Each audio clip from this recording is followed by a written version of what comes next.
Alright, and we should be back. And we should be live on YouTube.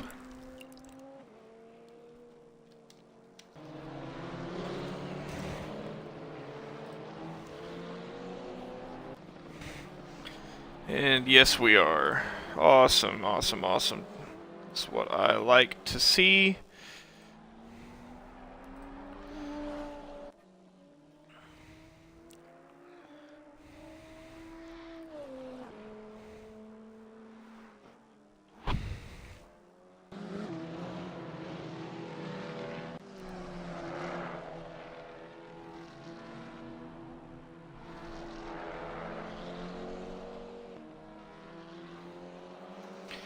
At least we are live on YouTube now.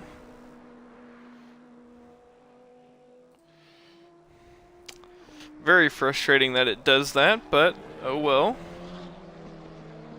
You live and you live.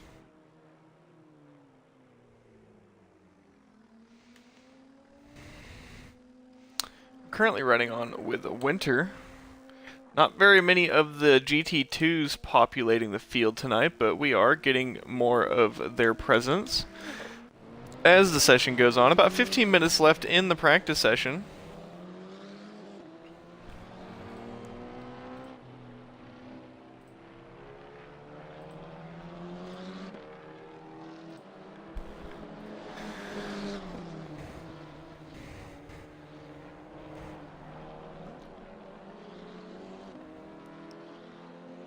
Still, the class split right at 5 seconds. And the rain is just holding steady, not necessarily picking up. So we have not escaped damp conditions yet.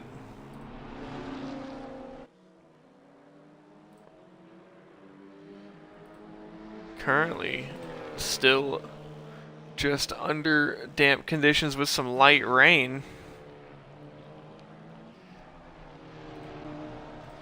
Not enough to get us to kick over into the damp conditions, and no rooster tails just yet. Some slight spray on the tires, or getting picked up from the tires, but no rooster tails yet, no big rooster tails. So it is not quite wet, and the option in the damp conditions could still be slicks. It may still be slicks.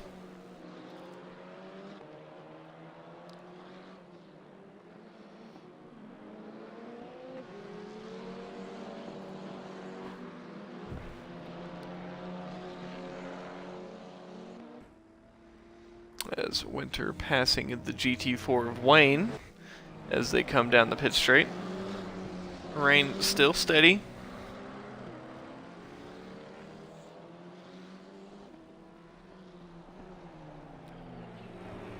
And this practice may not be very effective for the drivers tonight, as we still may have the chance of no rain in the sessions tonight. Only a 25% chance of rain through all of the sessions. Does not guarantee it. Makes it very likely in the 4 sessions that we will have tonight. This practice session, the qualifying session, the 2 10-minute races, and the 40-minute sprint. We could have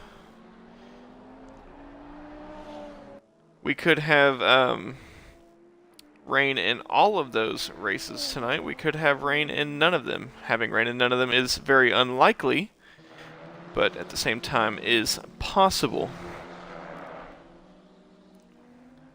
13 minutes left, or right at 14 minutes left in the practice session before we get started with qualifying. And as good as I can, I will give you an update on the championship standings currently. This is round 5 of a 6-round second half of a 12-round season, effectively. Both have their separate championships, 2 6-round championships. This is the second of the 2 6-round championships, and we are on the 5th of 6 rounds. So the championships are down to the wire. And it's not like the battles are far apart either. Currently, the standings in GT2, Vasquez, who is not currently in the session yet, as far as I know, actually is in the session now, only 2 points ahead of the chasing GT2 of Darnell in second place. Both of those drivers nearly 30 points ahead of Jack Craters, who will not be in the session tonight, which will allow the battle of Luis and Darnell to grow their gap, guarantee their podium positions as long as they both have a good race. Now, the different story in GT4. Elizondo in first place in GT4 with 334 points, just 2 points behind, yet again, just like the GT2 class, 2 points between the first and second place drivers. Harrell in P2 with 332 points. And then in third place, Drain with 305 points. First place in these races grants 30 points. So a poor finish from Elizondo or Harrell and a great finish from Devontae Drain or even Mark Bird with 291 points could find themselves in the within the grasp of the lead. Definitely a podium, but within a grasp of the lead of the KTM Championship in GT4. Very, very close fighting in the GT4 Championship, and something that you may know, and if you do not know, it is very interesting with the GT2s. They were the faster drivers and the faster class in the first part of this series, the Maserati part of this series, where we ran the MC20 GT2 and the Gran Turismo GT4. All slower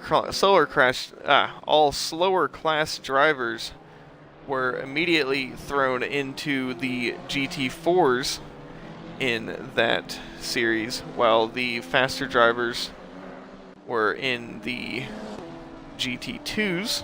That was up to choice, but regardless, the drivers, whatever they picked in the next iteration of the season, they would swap into the slower class, or they would swap classes in the KTM part of the season that we are about to finish up here.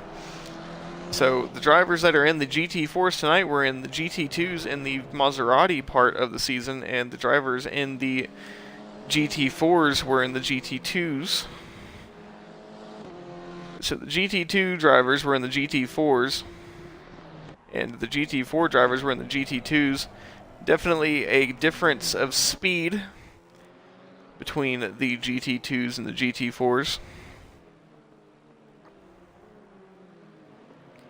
Some drivers happy with their pick getting the GT2s in the Maserati series, so they didn't have to deal with the no traction control, no ABS of the Gran Turismo GT4. Some drivers wanting to not have to deal with the slow and some would say sluggish KTM Crossbow GT4s. Currently your top two in GT4, Harrell and Drain, both drivers within touching distance of the GT4 championship. It is no one's ball game just yet. The score can go wildly in any direction, especially with the adverse conditions that we have tonight. Making sure that you have the right strategy call on your car is going to be very, very crucial. Making sure that you've got wets if it's wet. Making sure that maybe you're on slicks if it's damp.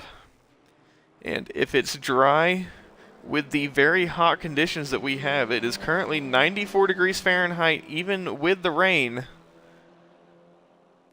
Having the correct tire temperatures when we get to the...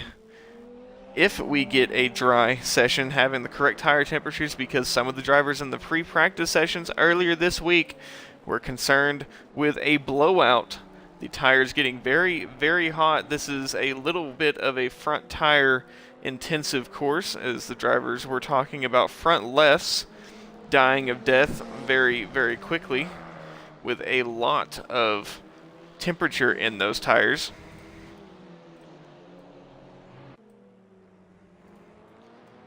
And that temperature was not only causing the carcass of the tires to increase in temperature, but increasing the pressure in turn.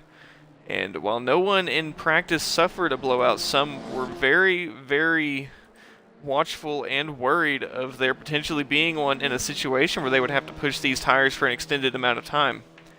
There are no pit stops, or no required pit stops in the 40-minute race tonight, but there is the option of one. Some drivers were playing with the idea of a pit stop, and if they are not wanting a pit stop, I can guarantee you they are praying for rain, as having that rain would keep the tires cool, especially if you're on wets.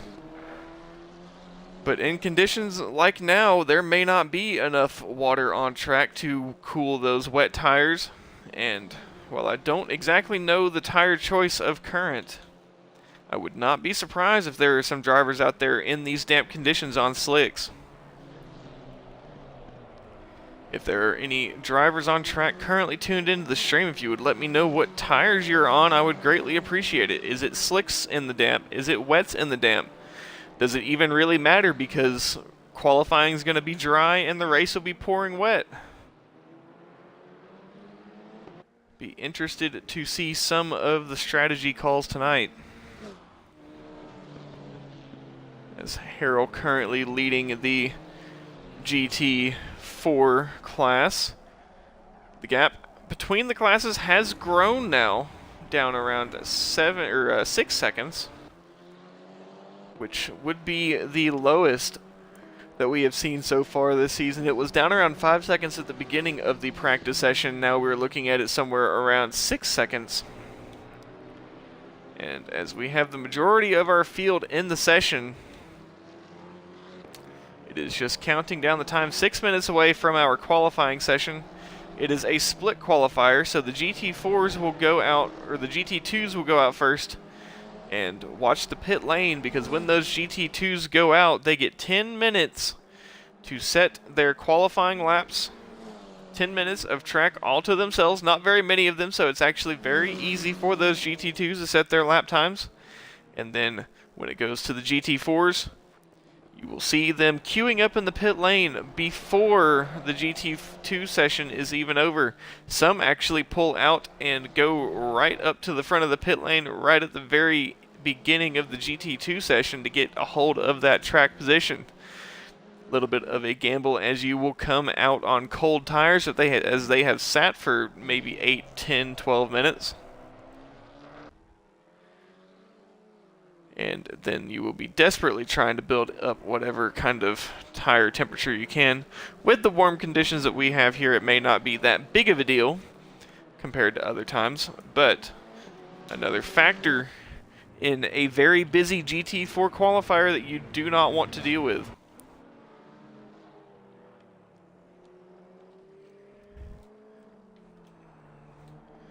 Winter setting the top time in GT2 currently.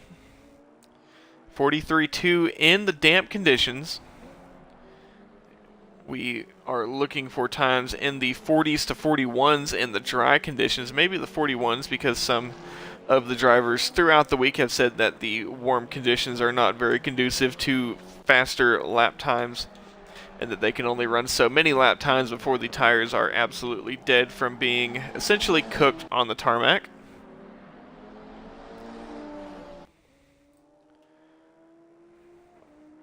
Also, once again, thank you to the YouTube stream, YouTube viewers, for tuning in. Bird is on slicks, so slicks in the damp seem to be the choice. It's going to be a little bit of a burble, one would say, at the beginning of the qualifying session to see what kind of tires you need to be on. Maybe kick over to a wet setup, maybe kick over to a damp setup, set it up like a wet setup, but use slicks. Or maybe run a full dry setup. Tire pressures will be crucial, especially in the 40-minute. Some have talked of a mid-session pit stop, not required, but it has been a part of the strategy call. The long pit lane here is one of the limiting factors in that, taking that strategy out of consideration for most of the drivers. But again, it will just have to come down to what is it looking like. What is going to happen in the race. We could have a completely dry 40-minute race. In the 10-minute race, if it's dry there, it should not be an issue in terms of blowing the tires. Winter nearly making contact with Miller in the KTM GT4, then Miller conceding the space to allow Winter to move on ahead. Harris in the GT2 just ahead of Winter here.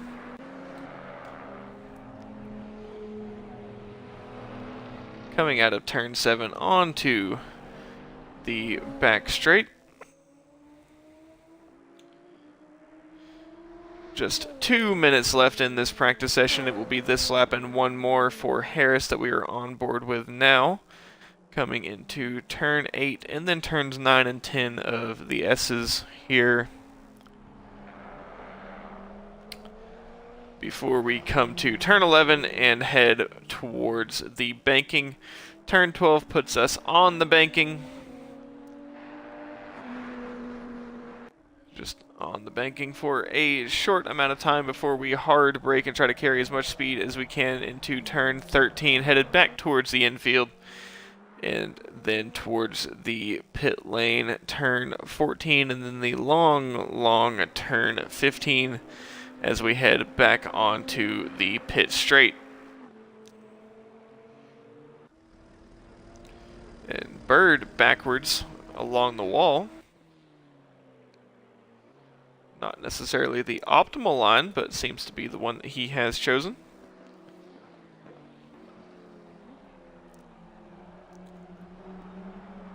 And coming for their final lap, Harris and Winter together here. Looks like we have around 7 or 8 GT2s tonight, alongside about 20 GT4s.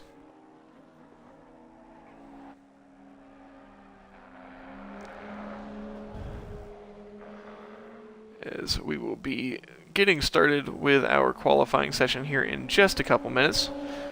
Once again, it is a split qualifier, 10 minutes first for the GT2s, and then 10 minutes for the GT4s. The GT2s must set and start their final lap times before the timer hits 10 minutes. Once the timer has 10 minutes, no further laps, and any lap that the driver is on will be completed and then terminated at the crossing of the start-finish line.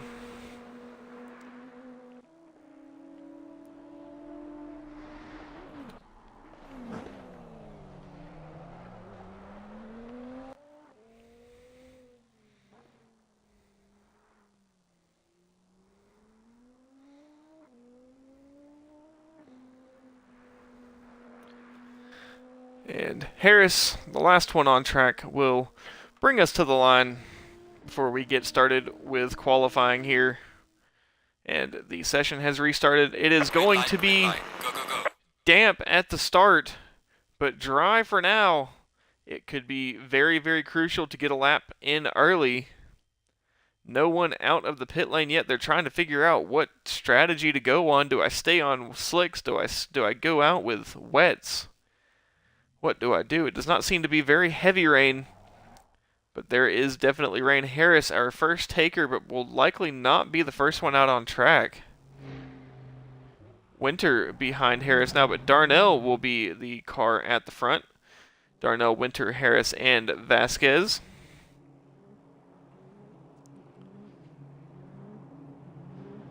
As they will try to get a dry lap in as soon as possible. It shows rain starting in 10 minutes and heavier drizzle in 30. This session will only be 20 minutes, but will it be enough? It will be very adverse conditions as the session goes on. I would expect this rain to start sometime within these first 2 laps, But they will be desperate here in the GT2 class to get a dry lap in, as it may be the only chance that you get. There is almost no chance that a wet lap will be anywhere near as fast as a dry lap, so pushing on this out lap, building that temperature as fast as you can.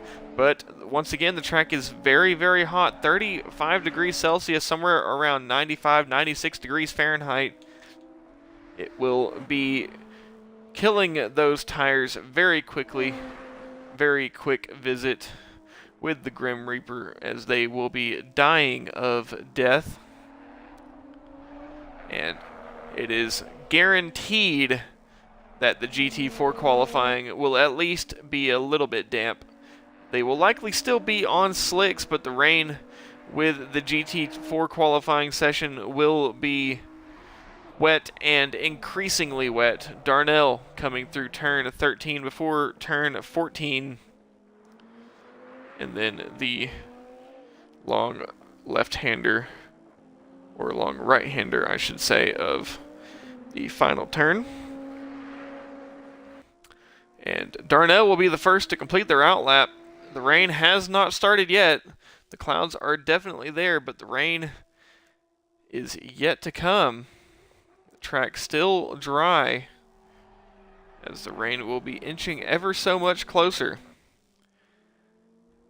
Crucial to get a lap in here while the track is still dry in GT2.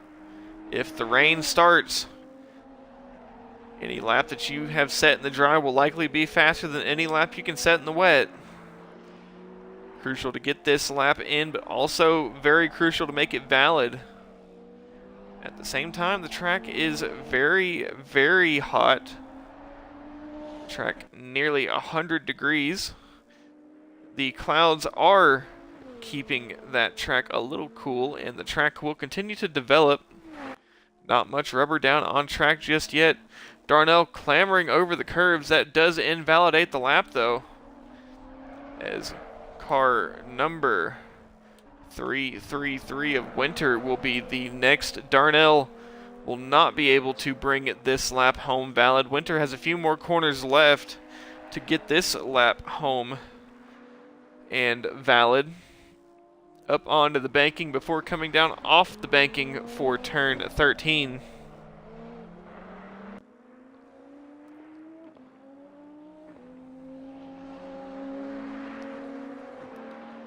And then as Darnell heads back through the final corner onto the pit straight, or as Winter heads back onto the pit straight, coming across the line, what'll it be?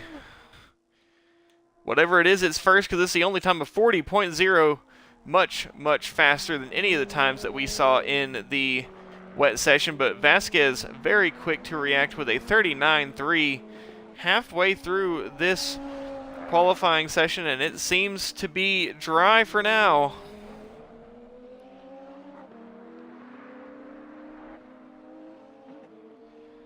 But how much longer will it stay dry? Will the GT4s get a decently dry lap in? I doubt it, but it is possible. Winter now coming through turn 7.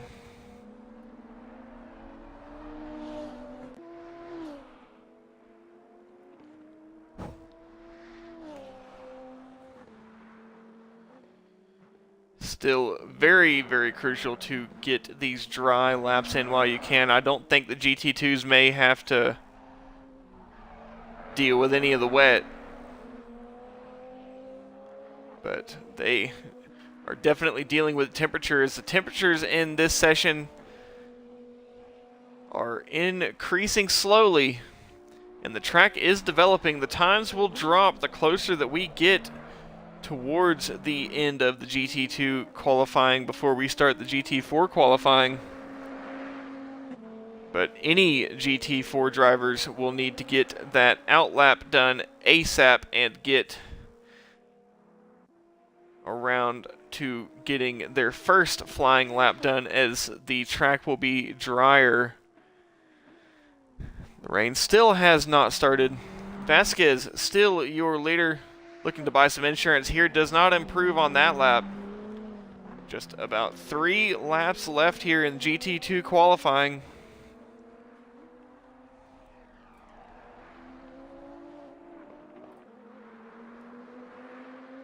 as Vasquez comes out of turn 2 into 3 before the slightly obtuse right-hander of 4, and then the very open kink of 5 before turning in back towards the infield.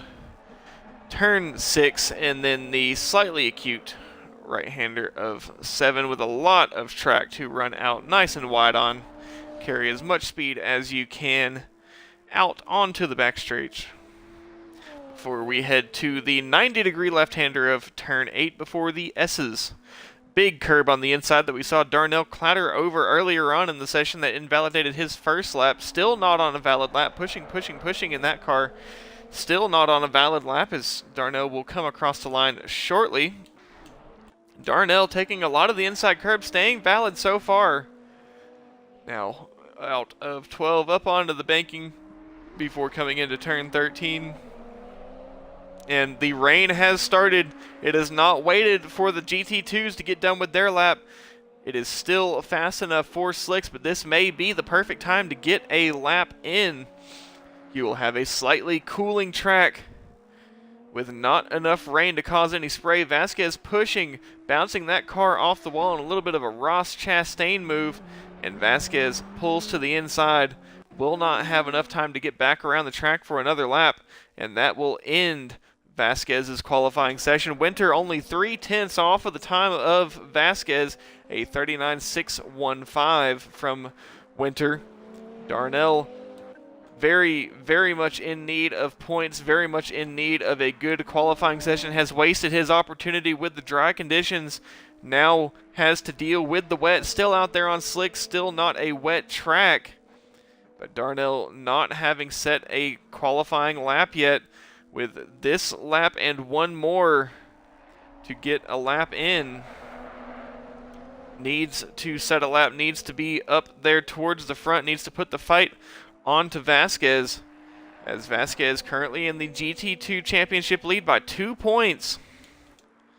Vasquez on a valid lap this time, or Darnell on a valid lap this time. Vasquez has parked that car for the session, hoping to hold on to the pole position as Darnell comes out of the penultimate corner of 14, heading into the long right-hander of 15, trying to carry as much speed as possible. The lap is still valid. What'll it be for Darnell? It needs to be good to be up on the front row. It's not on the front row. It's on the second row, just behind Vasquez, 0.8 of a second, but will have this lap to try to improve. Needs about a second to buy some insurance for pole position as Rowan invalidates this lap. We'll have one more opportunity, but may be pulling it into the pit lane, and it looks like Rowan is. Rowan, session done. Vasquez out on track, but I don't think we'll have enough time to set another flying lap. I think this may just be a practice lap, dealing with some adverse conditions. Harris with a valid lap still on the books. Coming down the back straight, car number 731 of Viana, just behind, actually, as Darnell has taken that car back to the pits, done with that session. Breakfast and Viana both coming across the line, both not improving on their lap times, as Harris will be the last GT2 to come out on track. The wipers are not on that KTM Crossbow GT2 just yet, as the GT4s are now rolling out of the pits.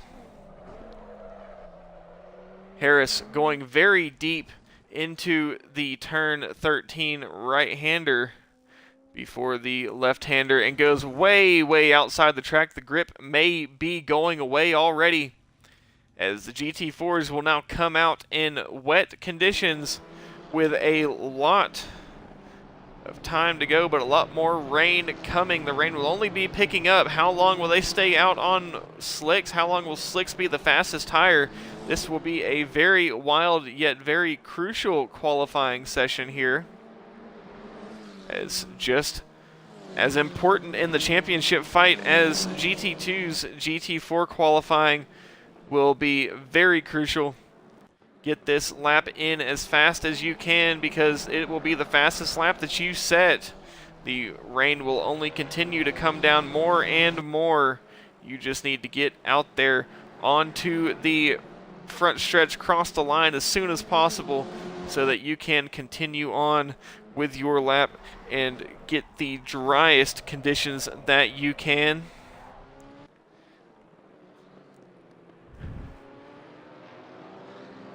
Rowan, that was still a very good qualifying from you. You are fourth. You are on the second row. Very good spot to try and take an advantage. Elizondo will lead the GT4 field across the line to potentially be the first to set a lap, but we have big drama back in the pack in GT4. Car number 700 of Great House was involved in that, and we have some cars going back to the pit lane. But Elizondo should be the theoretical leader here in GT4. As Elizondo looks to set the first time in GT4.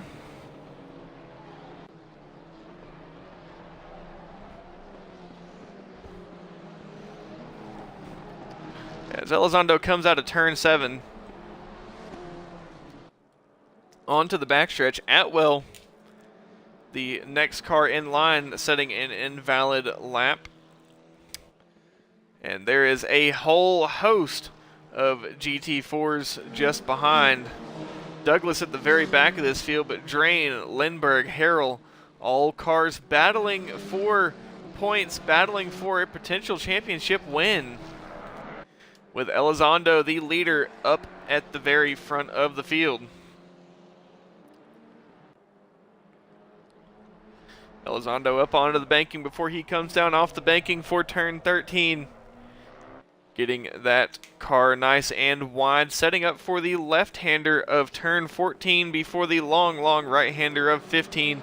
Heading back towards the start-finish line. Elizondo looks to be the first to set a flying lap here in this GT4 qualifying session, all the way up against the wall. Pushing, but the rain keeps pushing as well. The track is now registered greasy.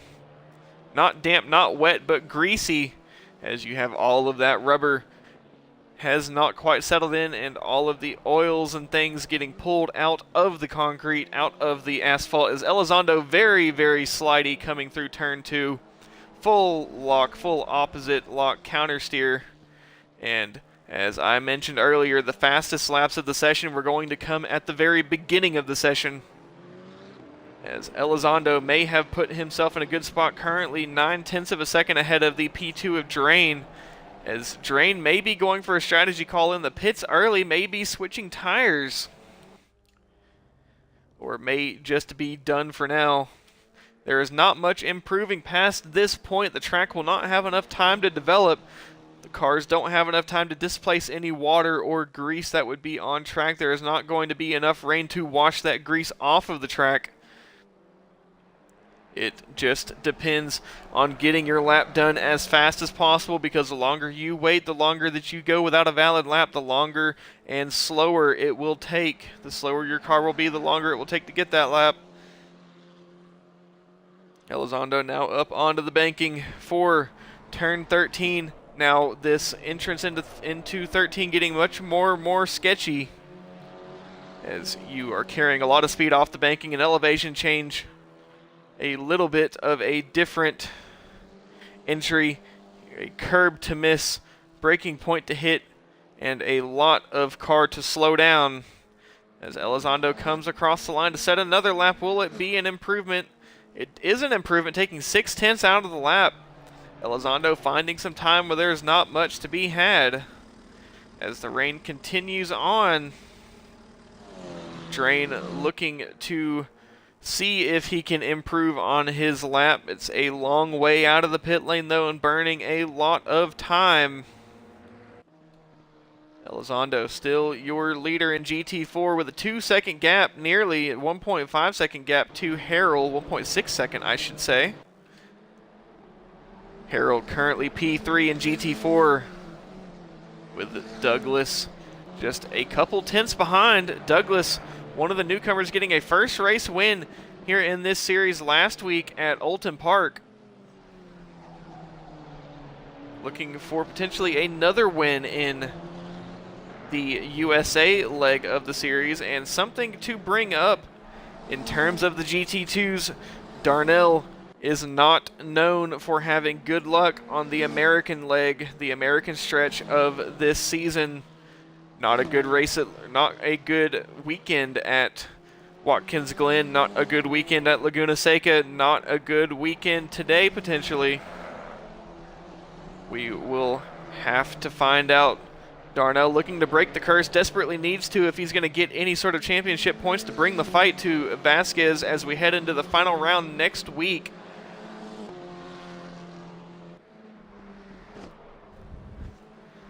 It will be extremely crucial, the qualifying next week. Elizondo now coming across the line yet again, looking to improve, does improve, only a couple hundredths of a second, but still an improvement, still finding time with worsening track conditions, but now only 2 laps left. 2 laps left for Elizondo, 2 laps left in this session, and those 2 laps, just more time for this track to develop for better or for worse. Elizondo bailing out of the lap will take that car to the pits, and that will be Elizondo's session done. It is now up to the next drivers in line as Harrell goes just a 10th off of Elizondo. Harrell bringing the fight. The only one to bring the fight as Drain, Douglas, Lindbergh, Harvey all unable to bring those times anywhere near the times of Harrell and Elizondo so far.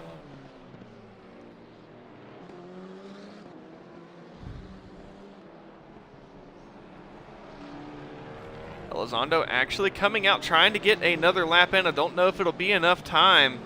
It would be very, very close, but I don't think it will be enough.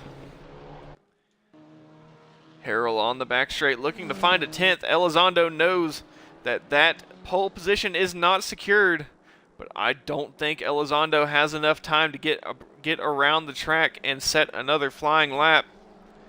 I think Elizondo is going to stay where he is currently. It is up to the drivers currently on track to displace Harrell, or displace Elizondo. Harrell with a couple more corners left and another lap to run as the rain continues to increase here at Indianapolis. Will Harrell have enough? He only needs a 10th, but it will not come on this lap as this lap is invalid, and will that hinder the pace coming across the line, washing up the track? Very, very much not going to be a good exit for Harrell. I'd be surprised if this is a lap that would have been an improvement, but this next lap now very crucial. Douglas also not improving on the previous lap. A lot of invalidations and only a few more seconds to get across the line. One more lap. Harrell with a little bit of rear end rotation, showing that that track is not very grippy, very slippy, not very sticky. It is very icky. Harrell very wide at turn 4. Did not invalidate. Still needs to find that 10th, and it will not come on this lap. Harrell's qualifying session is over as he goes wide, loses the car through turn 6, and Douglas now in the hot seat to look to improve. The timer runs down to 0 as Douglas is currently the next car in line, the next car showing any potential pace, and Douglas pushing on this lap needs at least a second and a half to get ahead of Elizondo and jump into that pole position if he thinks he can. Coming through the S's, has got to be very, very careful though, as the grip is lessening, the conditions are worsening. Will there be enough time in that car to put Douglas up onto the front row? Needs a lot of time. Did not look like an optimum line heading into turn 13. Coming through 14 and then eventually 15. Does not seem to be the fastest, but it is not over until it's over. And as Douglas comes out onto the pit straight, will it be an improvement? Still pushing on the lap, pulling over to the inside. Will not be an improvement. Next across the line on a valid lap, car number 66 of Atwell. Car that is able to show some pace every now and then. Will that pace be in that car tonight? Looks like a good line coming off of turn 15. Coming across the line, improves one spot, displacing Ditto down one spot. Drain, the next car to come across the line, looking to improve. Does not improve, up into P4. Next car is across the line. Great House. Miller does not improve. Great House does not improve. And the final car across the line will be Cook. Cook looking to improve. Cook does improve slightly, it looks like, but that is it for the session in qualifying. In GT2, Vasquez, your leader, Winter P2, Darnell P3, Rowan P4, Harris P5, Viana P6, and Breakfast P7. Darnell starting just behind the championship leader of Vasquez, just 2 points between them, just 1 spot between them. Will Darnell go for the move early? Will Vasquez defend? Darnell needs the points. Vasquez needs the points. Interesting to see how that battle will play out in GT4. Elizondo P1, currently the championship leader. Harrell P2, Douglas P3, Drain P4, Wilson P5, Bird P6, Lindbergh P7, Harvey P8, Fernandez P9, Greathouse P10, Norman P11, Eggy P12, Cook P13, Merkel P14, Atwell P15, Ditto P16, Short P17, Miller P18, and Wayne P19. Now it is just time to wait for the race session, and I will be back shortly for that race session.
As we are just awaiting the server reset.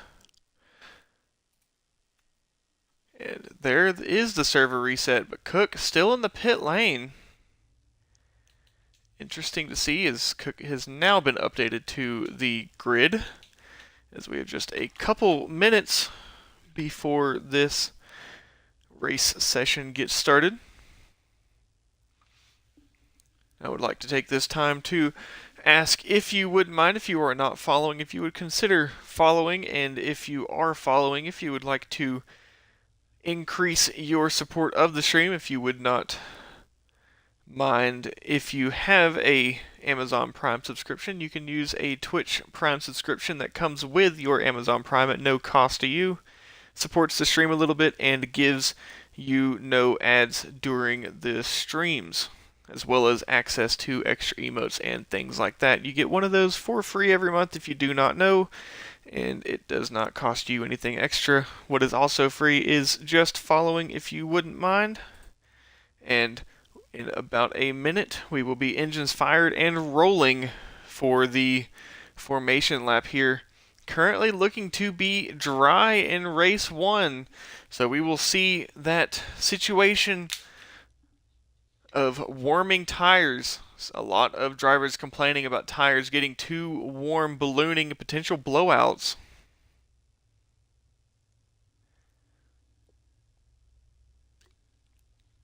Also like to remind everybody, whether or not you are listening in while you were on track tonight or just listening in support of a driver you may know, or if you are just tuning in for tuning in, just like to remind everybody to stay hydrated and have a good time tonight. Thank you, everybody, for tuning in. Thank you for everybody on the YouTube side for tuning in. And we will be getting started here very shortly. We've got the 30-second call from race controls. We are about to be engines fired here shortly. And we will hop on with our leader, Vasquez, as he leads us off the line. Darnell giving us a little bit of the flashers behind. And in just a couple seconds, Vasquez will take us off of the grid for the start of the formation lap.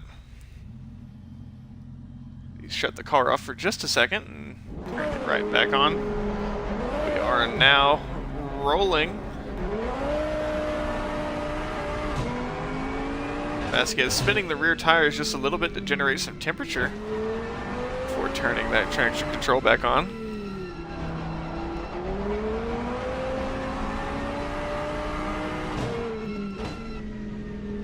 Something that you will see not as much of as we have seen in previous sessions is you will see some weaving from these GT2s, but as hot as the track conditions are here, it should not take very much to warm these tires. They may warm just sitting on the track, but they don't have tire blankets. They don't have those little wrappers around the tires. If you have watched Formula 1 and you see them pull those wrappers off the tires and they are nice and shiny and sticky, GT2s do not have that like GT3 cars would.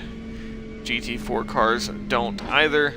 So any temperature that they build in the tires must be built naturally through friction with the racing surface, usually done during weaving and such on the straights. And on the formation lap, you may still see some after the race has begun. Same thing with the brakes here, as we see Vasquez. If you look down at the bottom right of the telemetry, you will see that Vasquez is dragging those brakes. You can hear the squealing. What he is doing is generating brake temperature so that your brakes are nice and malleable whenever you come into that turn 1 braking zone, so that you respectfully do not Valtteri Bottas Hungary 2021 everybody and use them as bowling pins. Or you could watch pretty much any clip of a NASCAR race start here at Indianapolis road course, and you get about the same effect. So you may remember, I believe it was either last year at 2023 or in 2022, I believe it was last year at 2023, the NASCAR Cup Series driver Ricky Stenhouse Jr. T-boned the former Toyota Formula 1 driver and current Toyota Le Mans prototype driver of Kamui Kobayashi. As we now get the 2x2 call as the field forms up for the race start. Vasquez leading the field to the line with Winter just to his left and Darnell, his championship contender, just behind. Nerves at the race start here will be extremely crucial, as Darnell needs to get this position away, needs these points as best as he can, has not shown the ability to bring the pace to the fight in the qualifying session. But as Vasquez leads us to the line, we're about to take green flag here in race 1. KTM Kannonball Series, and green flag, we are racing as they head charging down towards the turn 1, the very hard right-hand turn of turn 1. Darnell has gotten the advantage early and will pull to the inside, and Vasquez gets hard touch from Harris as Harris, the teammate, turns him around. Winter also adding to that, and it could not be any better for Darnell. He needed a little bit of luck on his side, and he seems to have got it. A little bit of teammate contact has put Darnell up into the lead very early in this race. In the GT4 field, everybody seems to have made it through okay. We have a couple stragglers in GT4 falling behind, but for the most part, everyone seems to be okay. Darnell, your leader, and looks to be running away here in race 1. after that little bit of contact from Harris onto the rear quarter panel of Vasquez. Now, how is Vasquez doing in terms of track position? He's got some damage in that car, but shouldn't be anything too drastic, but now has to work his way through the battling field of GT4s. In GT4's Elizondo, seemingly all up on his lonesome at the front of the GT4 field.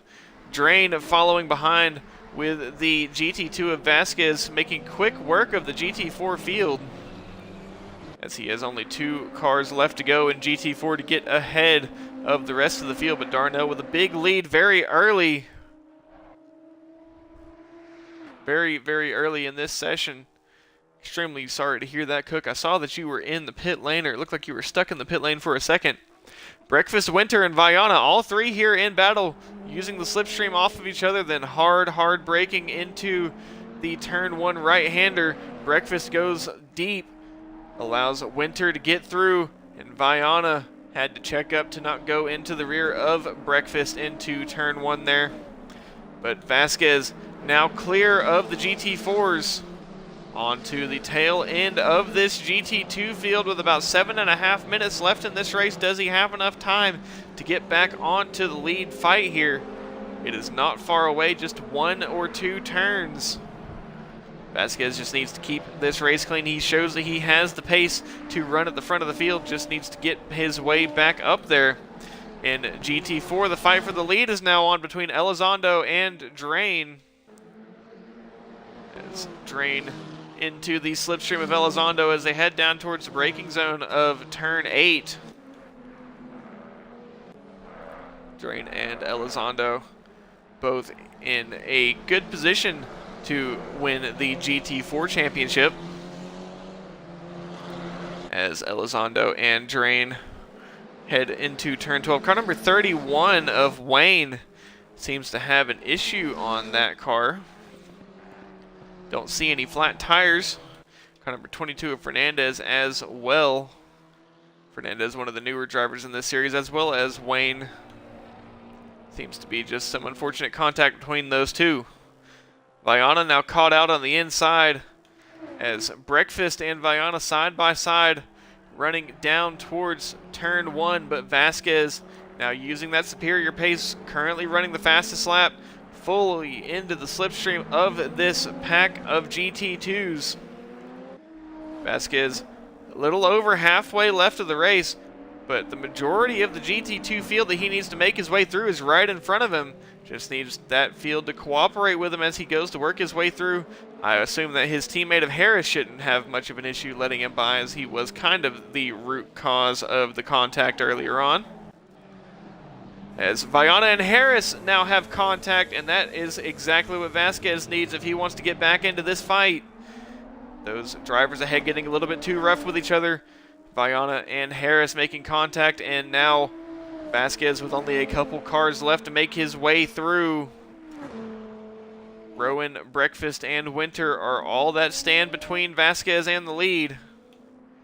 Will Vasquez have enough time? Elizondo leading Drain. Drain trying to put that fight onto Elizondo as they have grown a slight gap to the rest of the field. 1.7 seconds to Harrell, the next GT2 or GT4, and then Douglas also finding a way into this fight, potentially Bird and Douglas, both drivers with race wins, first time race wins in this series. As Douglas, with his first week with us here in TRC, won his first race. As Harrell takes out all of the turn boards.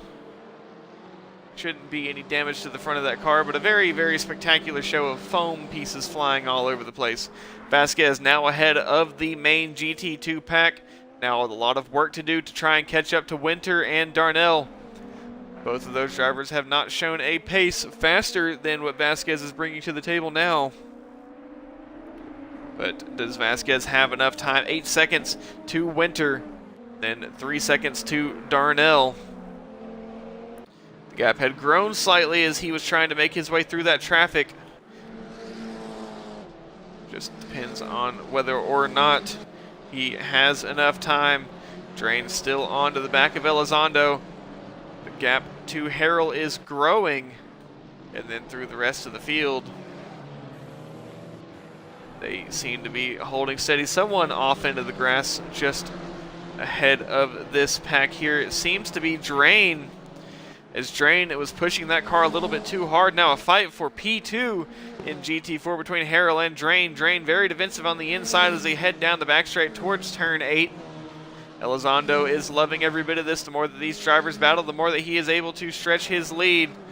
Drain forcing Harrell to go around the outside, but does Harrell have enough speed to get into the inside of Harrell into the S's? No, he does not, but Drain going a little bit hot into the S's allows Harrell to put that car right on the bumper of Drain.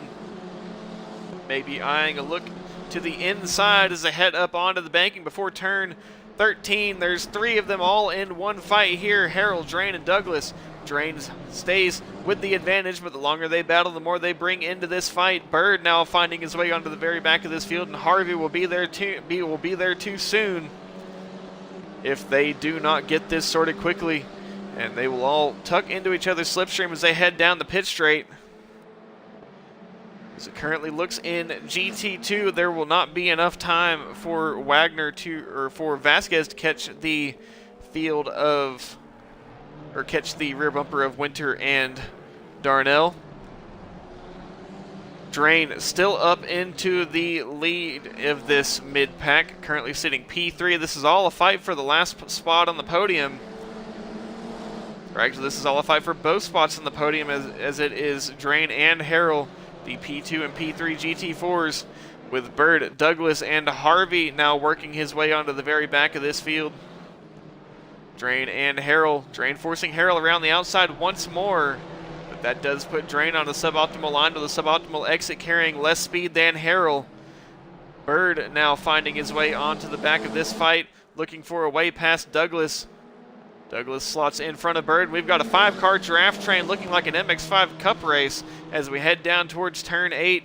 Drain defensive on the inside of turn 8 with Harrell just behind, but Harrell in a position to not be forced wide around the outside. Now Harrell able to take the optimal racing line and is able to put a much better fight onto the rear of Drain.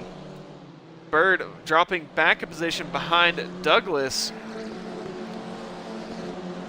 And I believe also behind Lindbergh. Bird got caught out big time in that fight. Lindbergh finding his way onto the back of this battle is now a 6-car battle for the podium positions in GT4. Elizondo still your leader. Drain and Harrell with Douglas, Harvey, Lindbergh, and Bird following just behind. But a small gap seems to be forming between Douglas and Harrell. Douglas needs to desperately hold on to the slipstream as we head into what is potentially the final lap. It may not be the final lap of this race, as Darnell may just come to the line with a couple seconds to spare. And as Mikey has shown in the chat, high beams Harrell flashing the lights on Drain as they head down towards turn 1. As they come into turn 4, the lights are definitely there. Harrell and Drain locked in battle here, fighting for the 2nd spot. And the longer they battle, the more they fight, the more cars they bring into that fight. A little bit of contact here between Harrell and Drain would be the end of both of them. They would both drop out of the podium positions as they head onto the back straight. Harrell now fully into the slipstream of Drain, but does not have enough speed to get close enough. The timer rounds down to 0. Darnell is on the final lap, and Darnell takes the win here in race 1 in GT2. But the action is not in GT2s tonight, or so far. It is in GT4s. Back onto the P2 fight here in GT4. The race is over, but the fight is not over yet. Drain and Harrell, with Douglas finding his way onto the very back of this fight. It's a 3-way battle currently for P2. Harvey, Lindbergh, and Bird all there to pick up the scraps if there are any to be picked up. Drain and Harrell with Douglas at the very back end of this fight. Harrell trying everything he can to get that nose poked in as they head onto the final corner, but Harrell runs out of racetrack, has to back out, and that will all but give Drain the P2 here at race 1. With Harrell, Douglas, Harvey, Lindbergh, and Bird all finishing within a second as the rain begins to fall. Wilson and Eggy next across the line. And then Atwell and Greathouse as car number 47 of Miller with damage on that car around at the penultimate corner. Car number 66 of Atwell and 700 of Greathouse come across the line next. Miller getting passed by Merkel and Ditto, it seems, at the very end of the race. Merkel and Ditto getting ahead of Miller with that unfortunate contact right there at the very end. Short also with damage on that car.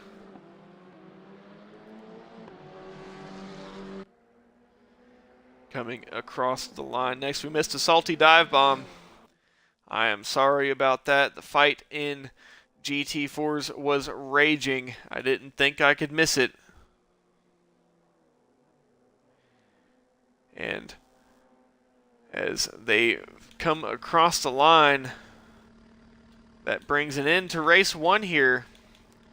In GT2, the stars aligned. Darnell finding a little bit of luck on the American wing of this series. His first win on United States soil here in the KTM Cannonball Series. Darnell P1, Winter P2, and Vasquez P3. Vasquez scrounging together some good points to not let Darnell get too far ahead, but that would currently put Darnell in the lead of the championship.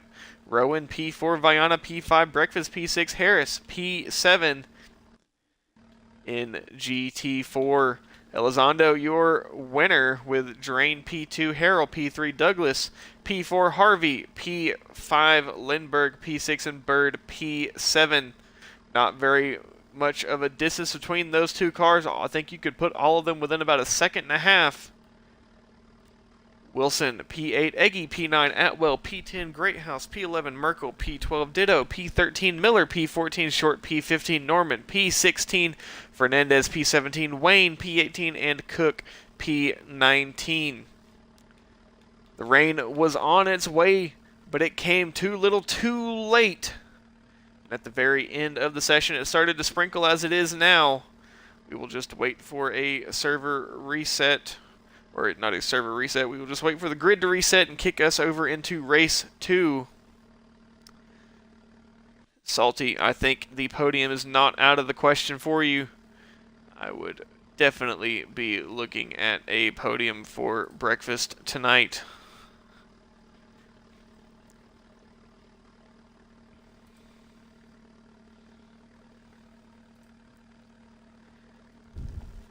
As we just wait for the server to kick us over into race number 2, where we could hopefully see those conditions that we're looking for.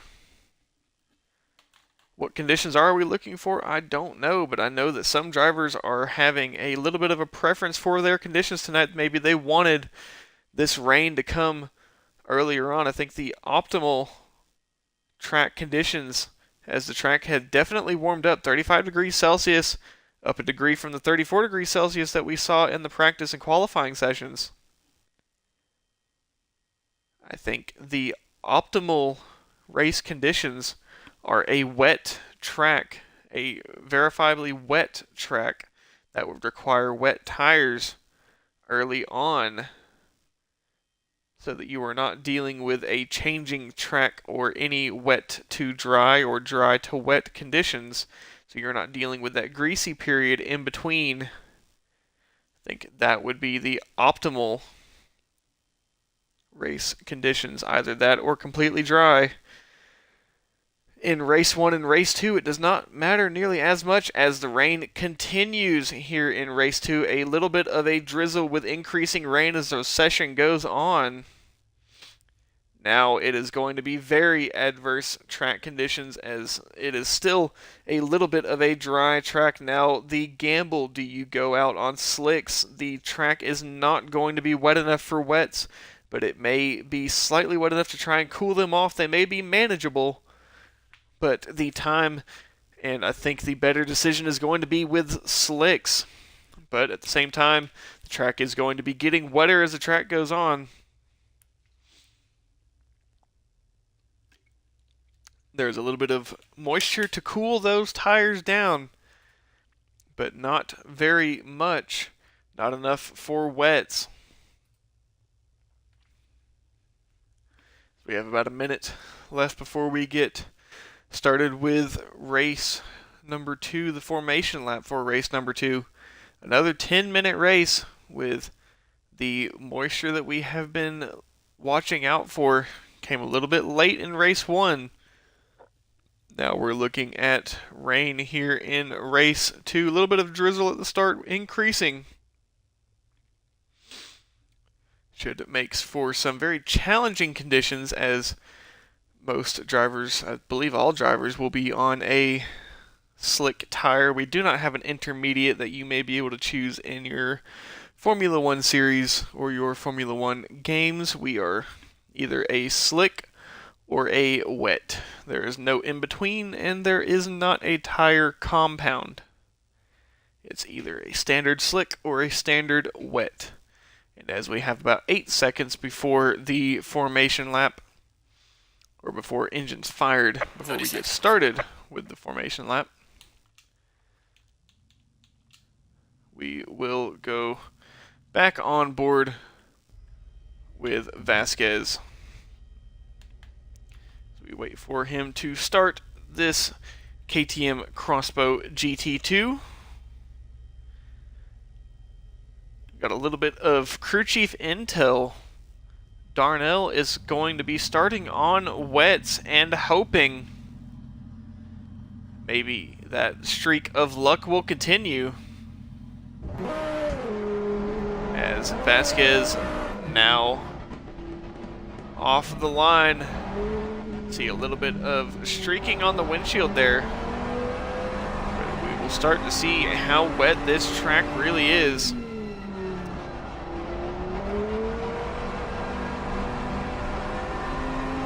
As Vasquez holding those brakes all the way down the pit straight, trying to build temperature into those brakes, trying to build temperature into those tires. This track will be very, very slippery. Turn 1 will be very chaotic, and I understand that Vasquez is probably a little bit nervous about the cars behind him, maybe braking a little bit too hard, a little bit too late. With these adverse conditions, the track is not going to be very developed, not going to be very warm beyond ambient temperature. As the race goes on, the track does develop some surface temperature due to friction with the tires. But it is going to be a very unique track feel as we head out for the formation lap and then eventually onto the first lap. Vasquez showing that there is a little bit of slip in those tires as he came out of turn 7 there. As we have Darnell and Winter with a little bit of a funny business up at the front. Vasquez nearly spinning the car around on the formation lap here. But it is definitely raining here in race number 2, but not raining hard enough for wets. Darnell choosing to go out on wets. Will Darnell be the first blowout of the night if race number 2 ends up going as a dry race? That will be something that we will be looking at tire life, as those tires will be being absolutely abused.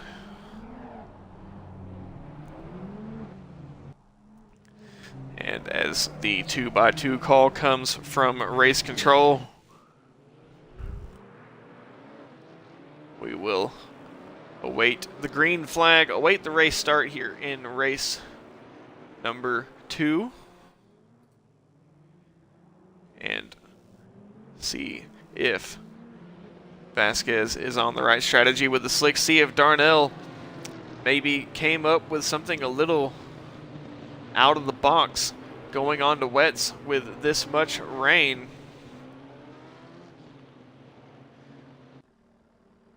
Bush, you say that, but the track is not wet yet as they head down the pit straight to take the green flag here in race number 2. Green light, Green. We are racing here in race number 2, and once again, chaos as they run down towards turn number 1. Vasquez this time was able to get a much better start. Darnell shuffled wide to the outside this time, as Darnell will try to get past Winter, but will not happen. And as the rest of the field cycles through, Bird getting caught out at the entrance of turn number 2. GT4's field seems to be sorted out nicely, as Lindbergh, starting in the pits, is just now coming out. And Vasquez with Winter and Darnell in tow. Now it is pathfinding, first time adventure onto this greasy race surface. Winter getting a little squirrely coming out of turn 7, has opened up the lead to Vasquez. As the rain increases, maybe those wets will play into Darnell's hand, as Darnell is the only car that we know is on wets currently. Vasquez could also be on wets. Vasquez could be on slicks. It could be these stars aligning for Darnell once more, as Vasquez looks to run away with the lead currently in GT2. Darnell may be under attack from Rowan here. Viana and Harris also with a little bit of a scrap down into turn 13. In GT4, Drain getting past Douglas early. The rest of the field cycling through. Elizondo still your leader, but Harrell all over his rear bumper, as Vasquez leads the first lap. The rain continues on. Wipers now on all the way down the field as they come into the turn number 1 braking zone. Viana, as Harris goes for a through, goes Hamilton 2 for on Rowan, and Viana does not happen. Had to back out of that move. That was never going to happen. But Harrell and Elizondo now broken away from the GT4 field. Drain and Douglas with a few more friends in tow. Wilson now finding his way into this, with Harvey behind. Eggy going very wide at turn 4. Off the track will rejoin, and that will open a gap between the front pack and the mid pack, with Eggy at the front of this mid pack of GT4s. Bird now in that mid pack, as Bird was up in the front GT4s at one point. Vasquez now on his own with Winter. Darnell under attack from Rowan. Rowan looking for a podium tonight. Rowan, one of the fan favorites. As the rain continues on, Darnell needs this play to back into his hand, but it is not happening just yet, as Darnell and Rowan make a little bit of side contact as they come onto the banking. Darnell with Rowan, Harris, Viana, and Breakfast. The rest of the GT2 field choked up behind him. Darnell waiting for these tires to give him some pace, but it does not seem to be paying off yet. Elizondo with Harrell just behind. As we saw in race 1, this battle could very quickly bring multiple players into it, as Elizondo and Harrell battle on. Harrell looking to get into Elizondo's slipstream. Darnell with them lined up 2 by 2. Rowan looking for a move on the inside at turn 1. Darnell shuts that door, denies that move, as Rowan will have to slot back in behind. Darnell still waiting on these wet tires to play into his hand, but Rowan now with a lunge at turn 3 gets the move done before turn 4. Harris also following suit. Darnell being pushed wide. So far that wet tire strategy not quite working for him, and Darnell runs out of road. Had to pull off the track at exit stage left. And now behind Viana, that wet tire call. Elizondo washes out, gives the lead to Harrell as Elizondo tries to get that car back onto the track and in good shape, but all over the track. Harrell finds himself in the lead of the race, with Elizondo behind. Drain and Douglas both looking to displace Elizondo further back down the order. But Harrell finds his way. A little bit of a stroke of luck going Harrell's way, as Harrell is now in the lead in this race as we are heading just to the halfway mark. Vasquez in the lead still, with Winter in P2, a couple seconds behind. Rowan now up into P3, with Harris and Viana just behind. Darnell down to P6, still waiting on that wet tire strategy to play. if it will.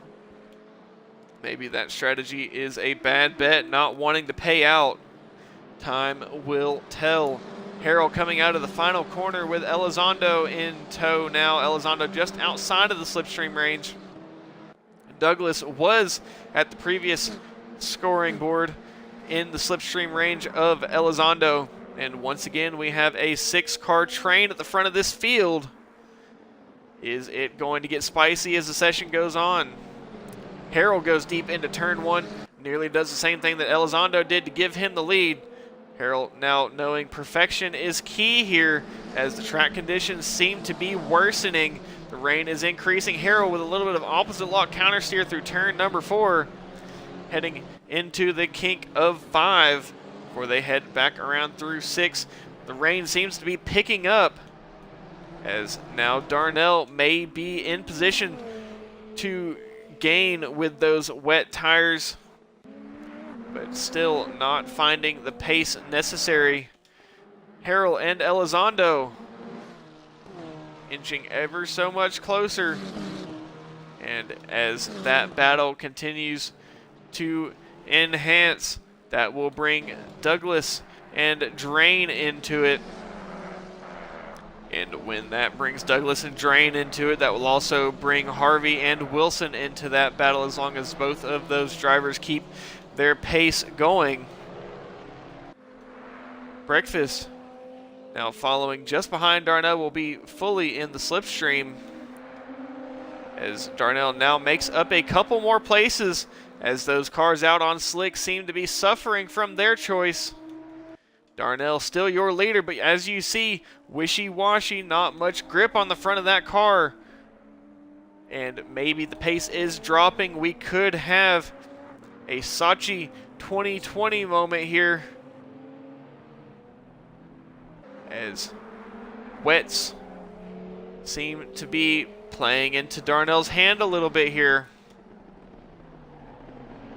Harrell with Elizondo just behind, tiptoeing through turn 1 and then eventually turn 2. Elizondo sliding that car through the track now. Harrell also getting a little bit squirrely coming off of the curb of turn 3. And the field behind will just continue to inch closer and closer as the battle rages on. Harvey with Wilson inching closer. Now Eggy still with Bird and Greathouse behind. Battle is not over yet. Darnell with a little bit of a mistake, and I think maybe some bad interaction with lap traffic has moved Darnell back down the order.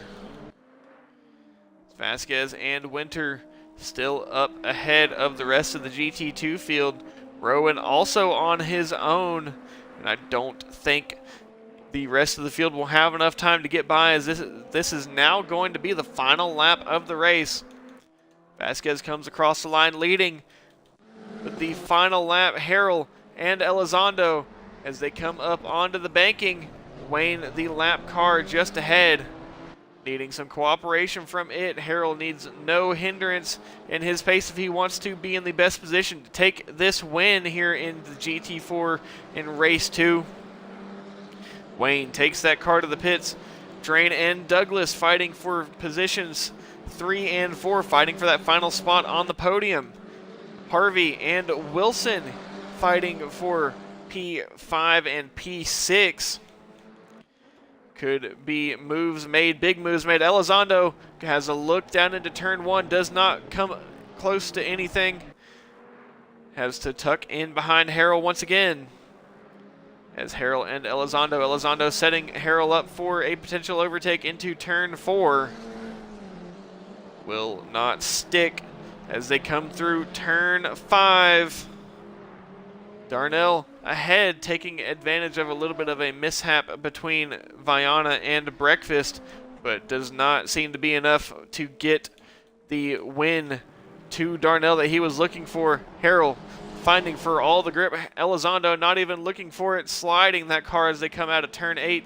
Douglas now ahead of Drain into the podium positions. Good points for Douglas as Vasquez comes through the final corner.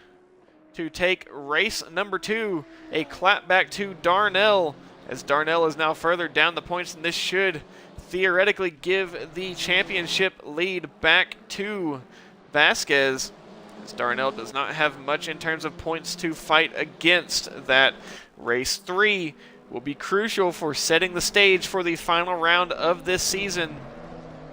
Harrell and Elizondo down into turn 13. Harrell still fully ahead of Elizondo. Harrell may be in a good position to take a race win here, and it looks like he will. Harrell ahead of Elizondo. Douglas in P3. Harrell takes the win. Elizondo just behind. Douglas and Drain next across the line.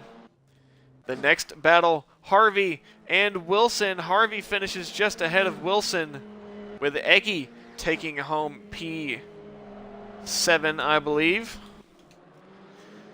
Greathouse was looking to be next across the line, but will not be Greathouse. It's Bird ahead of Greathouse. And next across the line will be Ditto. And then a group, Fernandez and Miller. Looks to be a photo finish between those two, as Fernandez may try to get it. They come banging doors. 2,000ths of a second between Miller and Fernandez. Fernandez got the position away right there at the line. Photo finish between Fernandez and Miller. Fernandez, the benefactor in that exchange. Lindbergh and Norman next across the line, and that will bring an end to race number 2. As the order comes to a close here in race number 2, Vasquez P1 with the fastest lap, got in front, stayed in front. Winter P2, Rowan P3, Harris P4, Darnell P5. The wet gamble was not on the cards tonight. Viana P6, Breakfast P7. In GT4, Harrell taking home the win after Elizondo made a mistake into turn 5, washing the car wide out to the right, and it was not enough, or not able to get that position back throughout the rest of the race. Fought valiantly for it, but was not awarded the win that he was looking for. Elizondo P2, Douglas P3, Drain P4.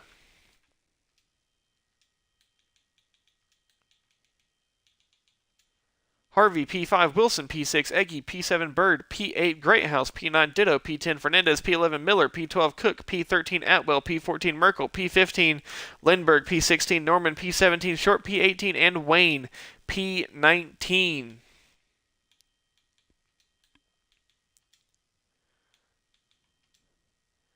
Now, what will the track conditions be as we head into race number 3?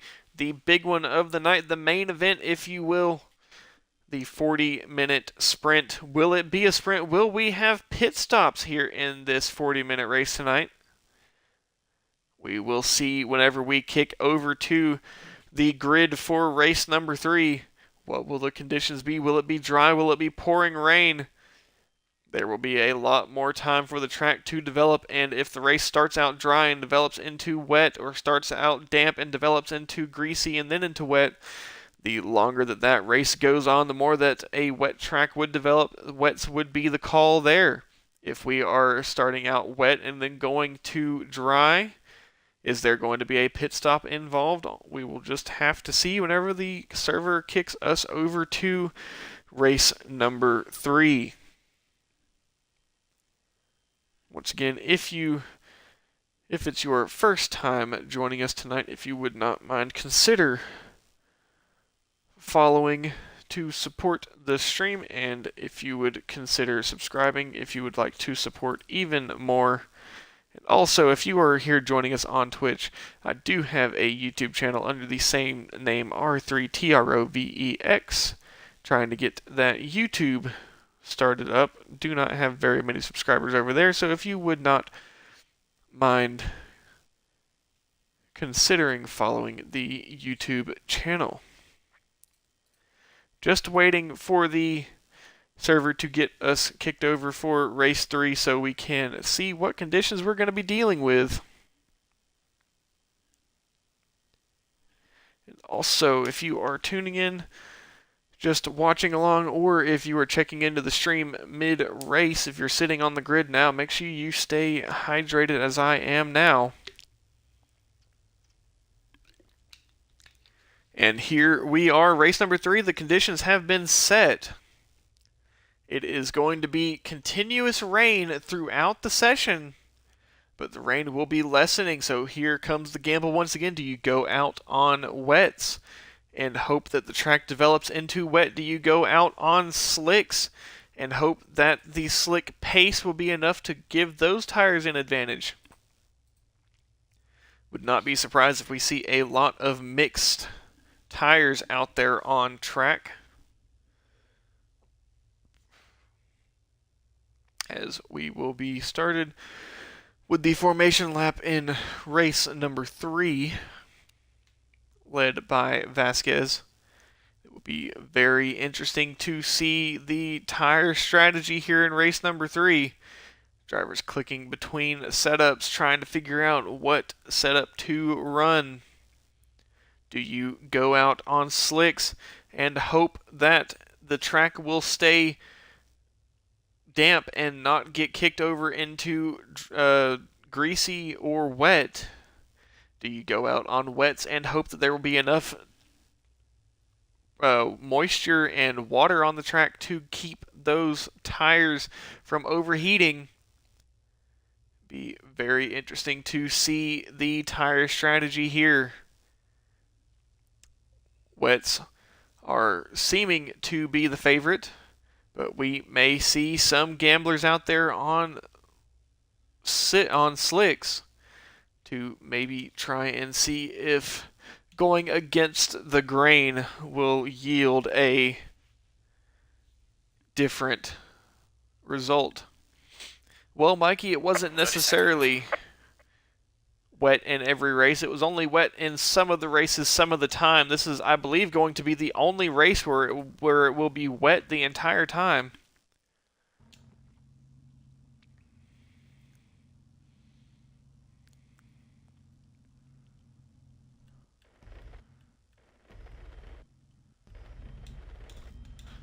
As we look backwards towards the rest of the field, on board with Vasquez once again. Darnell hoping to be on the right strategy this time.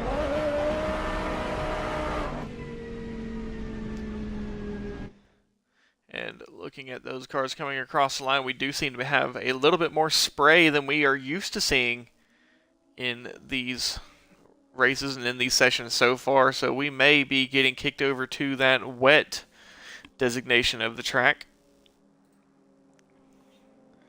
Vasquez leading the field down to turn number 1. And there's definitely some spray back there. But does the track develop into that greasy condition that we have seen in a lot of these sessions tonight?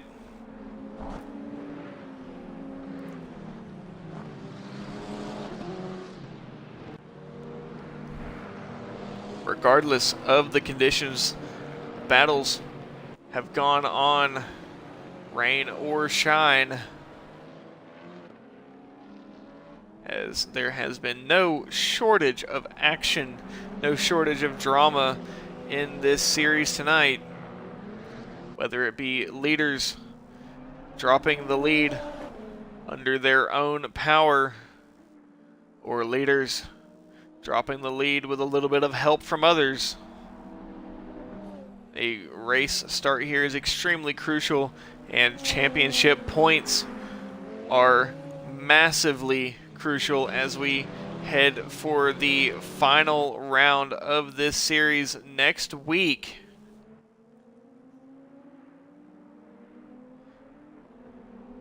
And we will see what we will be looking for in terms of battles for the lead, battles for the championship. Next week, the final round will be at Donington Park, as Vasquez leads us through turn 12 up onto the banking as we get the 2x2 call from race control. It is definitely wet out there, and I would not be surprised if the track gets kicked over to that wet designation, at least for a short amount of time. We are seeing a little bit of reflection of the headlights on the racing surface. Also, who is on what tires will play a big factor into how this race start goes. Do not want to be on slicks and then hard braking a wet track into the rest of the field. As Vasquez leads us to the line one more time, one final time tonight, as we get ready to take the green flag. Douglas starting in the pit lane, inching closer and closer towards the start-finish line. Vasquez will lead us to the green flag.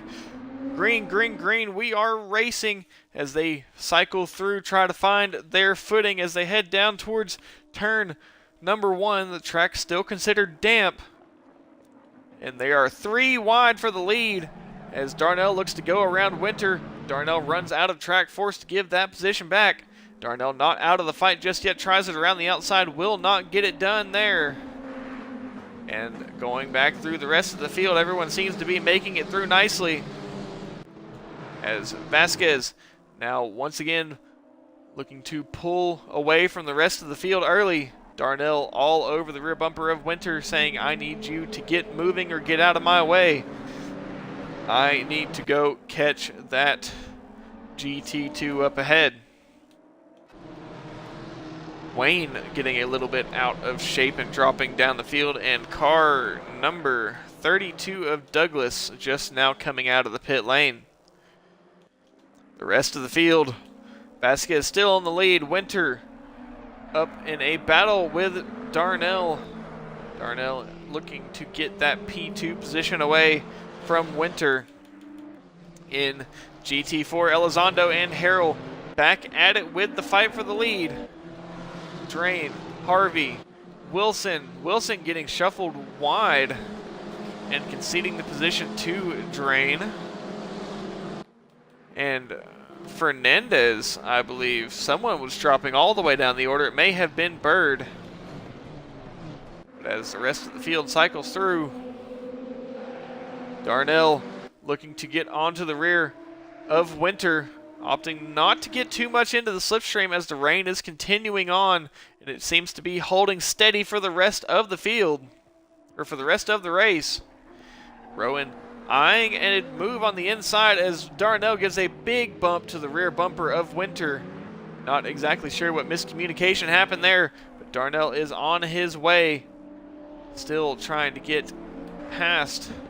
Now Rowan finds his way up ahead of both of those drivers as Vasquez still continues building that lead. Winter trying his best to rejoin the track, now fully amongst the field of GT4s. Unfortunate contact for Winter, but plenty of time to use that GT2's pace, use that extra horsepower, and try your best to get past the rest of the field. A little bit of a development on the weather update. Ding, ding, ding. It is going to continue raining, and that rain is going to be increasing as we get closer to the end of the race. Drivers that are on slicks looking at that forecast may be thinking they may have gone with the wrong strategy, but only time will tell. Wilson in P4 with Lindbergh, Eggy, and Fernandez all behind. Norman with the GT2 of Winter trying to make his way past. Bird with Greathouse, Harvey, Merkel, Atwell, all drivers very close behind. The GT4 field for the most part very close to each other, but Short has had an off at the S's. And Wayne looking to make his way by. Short going around with a little bit of a help from Wayne and ensuring that he goes around, but maybe a little bit of newness in terms of wet weather driving. Rowan still ahead of Darnell. Darnell trying his best to hunt down the GT2 of Rowan. Rowan seems to like playing in the wet, currently up into P2. But a hard charging and desperate Darnell, desperate for points, needs to get up onto the fight for the lead. In GT4 Elizondo with Harrell still in tow. That gap has grown slightly, but they have definitely grown a gap to the rest of the field. Drain the car in P3 all the way in no man's land. Then Lindbergh with a gaggle of GT4 cars bringing up the mid-pack and all the way to the rear of the field nearly. Darnell fighting for grip, not necessarily finding it, as he seems to be having a little bit of handling issues getting that car planted, sliding through the majority of the corners here.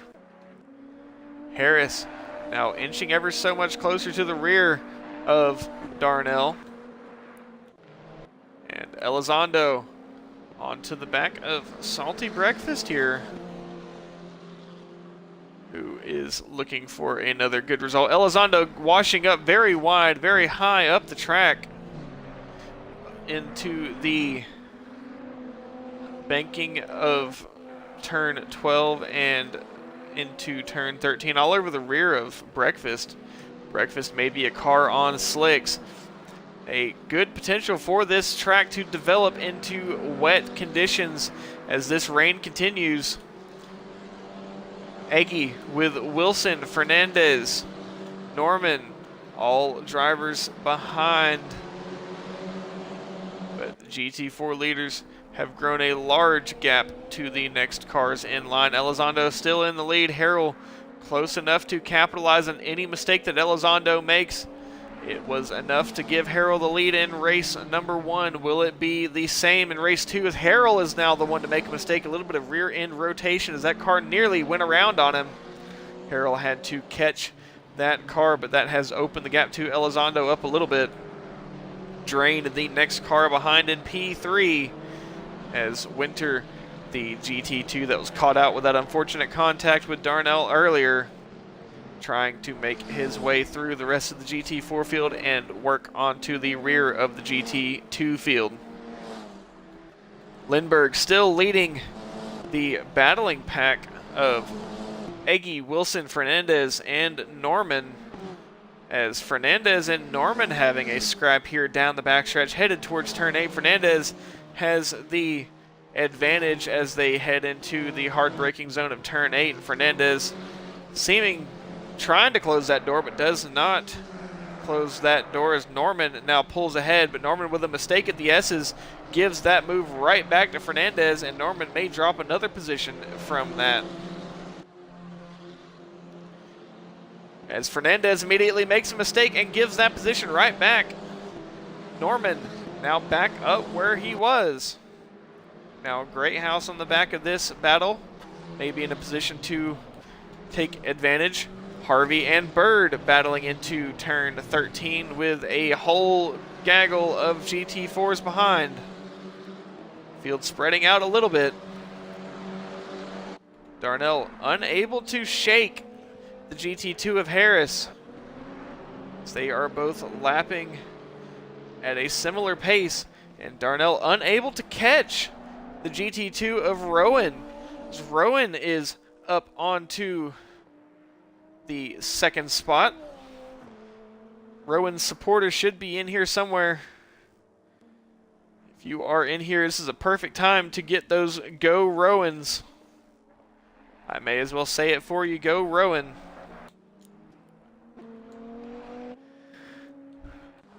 Car number 15 of Elizondo, as Breakfast seems to be having a little bit of trouble. Looked like Elizondo was scored right behind the GT2 of Breakfast. Breakfast trying very hard to defend the position against Winter. Does not seem to be to any avail.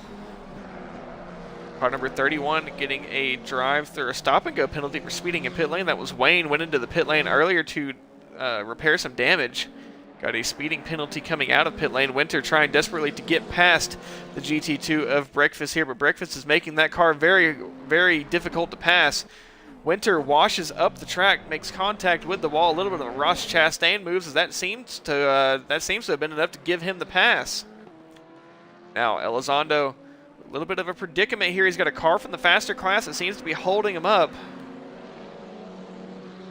Is Elizondo able to get around Breakfast? That GT2 has a lot more power than that GT4. That GT2 will pull away. Car number 22 of Fernandez now around at turn 13, dropping down the order. Eggy and Wilson, tight battle here. They are nearly bump drafting as they come down the straight. Eggy going slightly defensive, showing that he is willing to go defensive. Will Wilson go for a dive bomb? The lunge down into turn number 1 does not, just tucks in behind, and they will drive through together. Eggy trying to hold off Wilson, but Eggy a big slide coming through turn 2, and that will concede the position to Wilson potentially. And it looks to be no longer potentially, as Wilson, I say that, Eggy has not given up that fight just yet. And Eggy almost had the move done the inside of Wilson, getting the cutback. But now Wilson has the advantage as they come through turn 7. And Wilson will pull ahead of Eggy.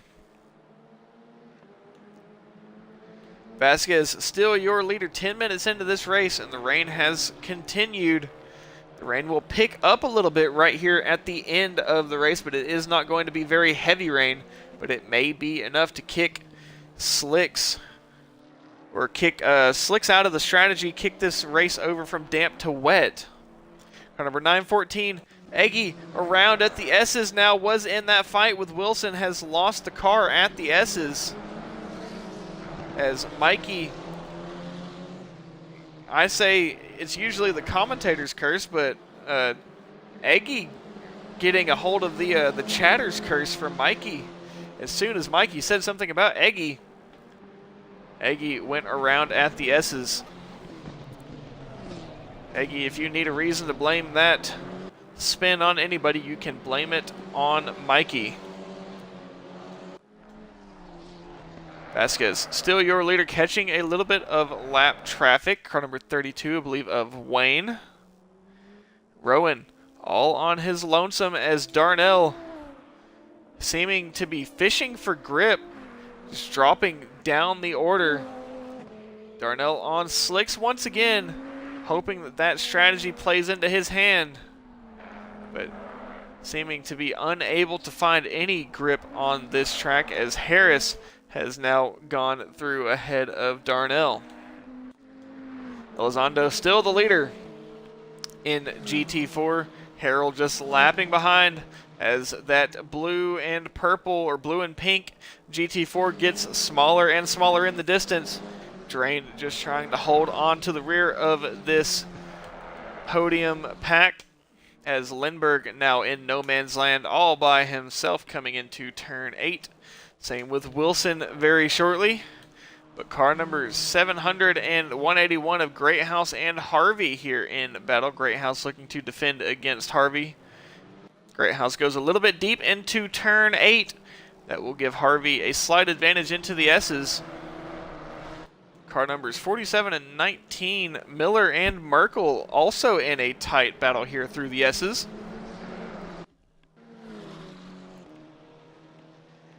Ditto coming down to turn 8 as well. But a big fight here, as I believe we are losing Miller every now and then. Miller and Merkel. Harvey got past Greathouse before the penultimate and final corner of the circuit. And Vasquez just pulling away from the rest of the GT2 field. Harris now broken free, as Viana is past Darnell as well. And I believe that was Norman, as Wayne gets another penalty for speeding in pit lane. Unfortunate for Norman. Harvey and Greathouse still in this battle, but I believe Harvey is pulling away from Greathouse. And then 713 of Wilson was fighting Eggy earlier on. But the battle for GT4 has now heated up, once again is Elizondo with a sliding overtake. Glad I caught that.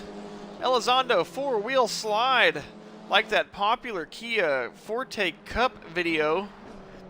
The master of GT4s sliding that car four-wheel drift around the outside of Harrell. Elizondo with a little bit of a connection issue, but overall not too bad. As now Harrell, I think maybe a little bit dumbfounded at Elizondo's masterful overtake. But I think Elizondo may have overcooked it into the S's. Ran out of grip, but said screw it, floored the gas pedal and drove that car. Four-wheel slide through the S's for the overtake back on Harrell. Glad I kicked over to that when I did. Elizondo, still your leader, but grip seems to be in short supply out there on track.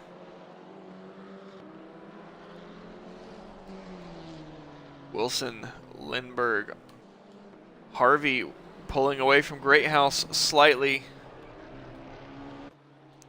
Atwell potentially under attack from Fernandez, but your GT2 leader, Vasquez, catching the back of the main pack here in GT4.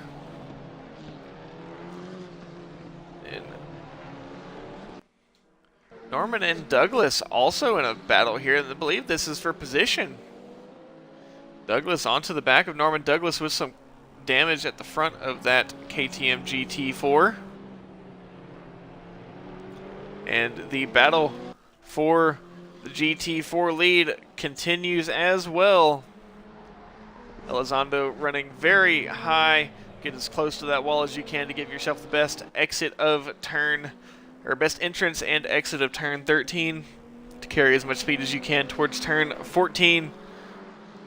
Then doing the same at turn 15. Harrell still just barely onto the slipstream of Elizondo as they are running down the straight, but these cars don't necessarily have enough horsepower to make too much use of the slipstream as they head down the front straight. Harrell flashing those lights, trying to get the mistake to come. Does not come on this lap. Harrell goes very narrow on the inside, clambering over the curbs quite a lot. We may have a position change here in GT2 as Winter, now with that unfortunate contact at the very beginning of the race, finding his way back up to the podium positions, maybe as he is looking to get past Viana. Does get past Viana, a very brave move, very tight line at the turn 8 curb, clambering over that curb. Now up into P4 as Viana goes around. Viana keeps that car from going completely around, but is not good for race pace. In GT4, the battle rages on for the lead, as one mistake from Elizondo put Harrell back into the fight for the lead. Elizondo trying to find that pace in that car once again, but the track conditions are worsening. And I believe Elizondo may be out there on slicks. Harrell may also be out there on slicks. No way of knowing what tire choice yet, but both still tiptoeing their cars around the track. Merkel conceding a position to Atwell as some of the GT2 cars cycle through. Greathouse still just lapping behind Harvey.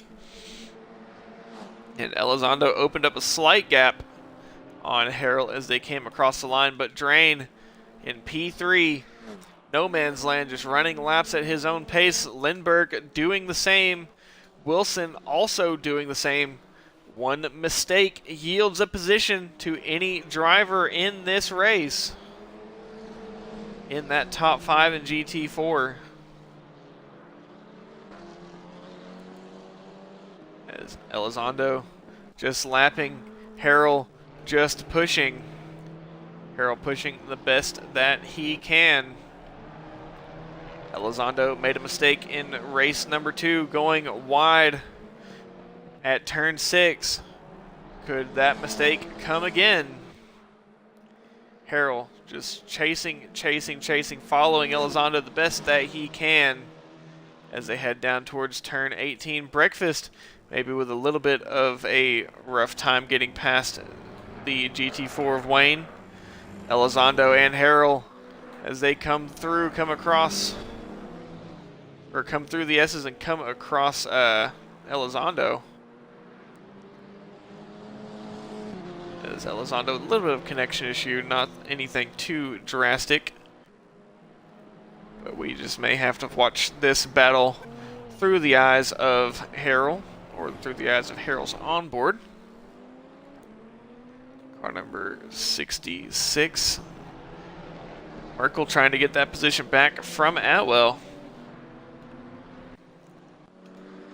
And Winter now past Viana, past Darnell, looking to do the best that he can to work on Harris. Does seem to have the pace halfway through this race.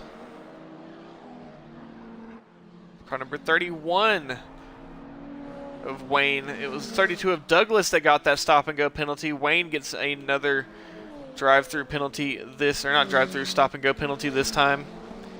Harrell still trying to find the pace to get this position back from Elizondo. This was where Elizondo made the mistake in the previous race. Does the mistake come again? Does Elizondo learn from his mistakes? Elizondo running very wide. Does give Elizondo a better exit of the turn than Harrell. Merkel and Atwell in battle here as they come through the final corner, with Harris just behind, exercising that higher top speed from that extra horsepower the GT2 has, and should be able to comfortably get that overtake before they get to the braking zone of turn 1. Vasquez, still your leader in GT2 with a large gap, cycling through the rest of the field. Main battle on track is still the battle for the GT2 or GT4 lead between Elizondo and Harrell. That gap floating anywhere from a second to 3/4 of a second to half a second. Elizondo just doing their best to put that fight on, as Elizondo, actually, it looked like, I think that may have just been a little bit of a network glitch. It looked like Elizondo pulled off into the pit lane. No, it was not. It was Harrell. Harrell pulling off into the pit lane, I believe with a strategy call, probably throwing some wets on here, as Harrell seems to not be finding any pace. Harrell with the ballsy call to go into the pit lane. The only reason that he would pit is either not having enough fuel in the car or changing tires. We will see what the call is when he comes out. Car number 31 has been disqualified, has been parked for, I believe, failing to serve that penalty. As Norman now at the back of the field with Viana looking to go by at the final corner. Actually, not at the final corner. This is at turn 12. As Darnell onto the back of Viana as well. But Darnell still having issues finding the grip in that car. And Harrell, it was a fuel call. Did not have enough fuel in the car. Still should have the pace, may have thrown a set of wets on. But Harrell, just unfortunate. And then getting a stop and go penalty for speeding in pit lane. Harrell's race has completely unraveled here. Was fighting for the lead against Elizondo. Did not put enough gas in it. And has now paid the ultimate price, getting that stop and go penalty, granting Drain and Lindbergh P2 and P3 respectively. And we have had a little bit of an off Atwell off the track, as well as car number 19 of Merkel also off the track. Douglas finding his way back up the position, suffering from a pit lane speeding penalty earlier on. As Merkel goes deep, the track seems to be getting very wet. The rain is going to increase in intensity as this session rounds to a close. 15 minutes left, and we are looking at heavier rain for the next 10 to 30 minutes. Rowan still in no man's land, looking like a good podium for Rowan as long as he can bring it home in one piece. Harris also in a good position for the podium, but Winter not out of the fight. A car that we have seen a lot of pace with in this series. Winter is going to be pushing to get onto the podium, needs those points. Darnell, the bad luck in the North American leg of the series continues on, as Darnell will have to hope for an exceptional result. Another sweep on the British leg, something that we have seen him do in the UK leg of this series. Unable to sweep, unable to have consistently good finishes on the American side, but on the British side, Darnell truly comes to his own. It will have to be a masterclass from Darnell next week at Donington Park if he wants to have any chance of taking the championship win away from Vasquez. Vasquez all but secured this race win here. What would seem to be a masterclass race here in race number 3. Darnell was able to get one win away from Vasquez, so Vasquez did not get the sweep. But Vasquez has swept the rest of the weekend. The race is not over yet, but it is looking to be very secure for Vasquez. Darnell still trying to work on Viana in GT2. Elizondo just a few seconds behind Breakfast, the GT2, but Drain now P2, and Lindbergh much further behind. Your top 3 in GT4 very spread out. Harvey and Greathouse. This battle has come back in. It was Harvey working on Greathouse. Now it's Greathouse working on Harvey. May see a swap of positions there soon, as that is the battle for the 5th position in GT4. Miller a few corners back.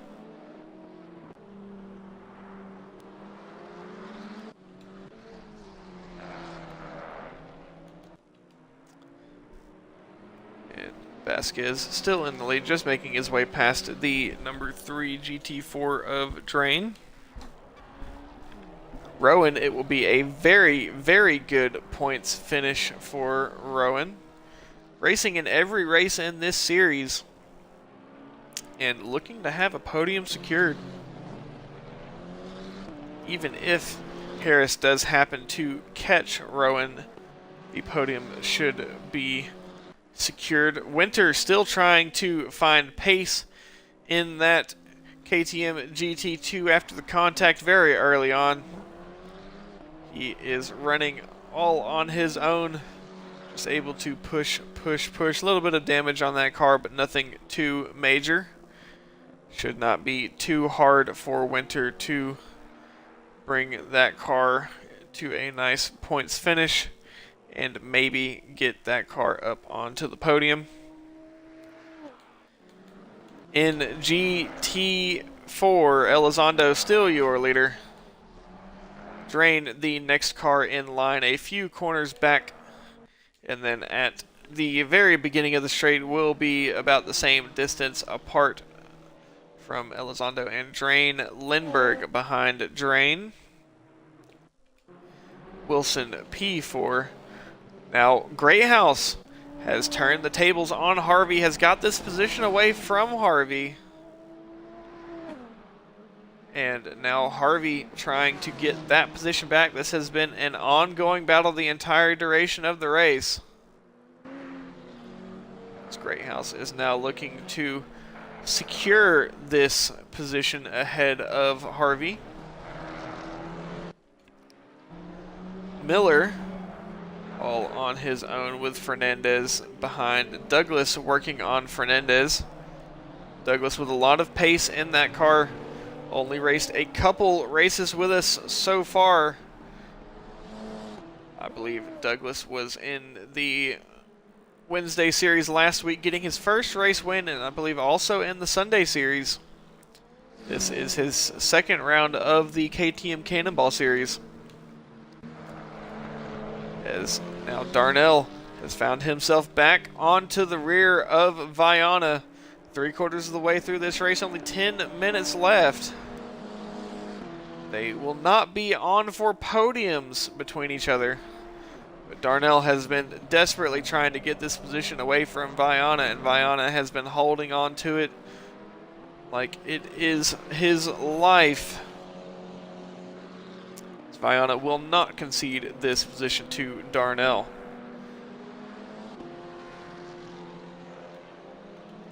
Darnell within the slipstream, but does not seem to be close enough as they come across the line to be rescored. That gap up to a second now. Elizondo with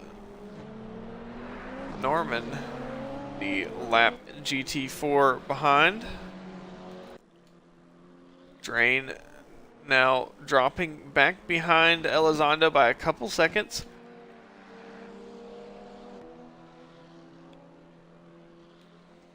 The one of Harrell having a little bit of an off at the infield nub, if you will.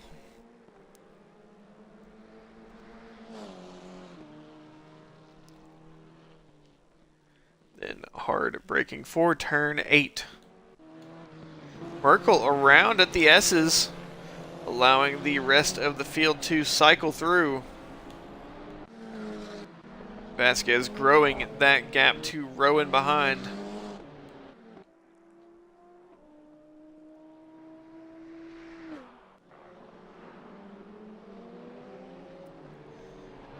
Now the conversation switches over to next week, the final round of this series at Donington Park.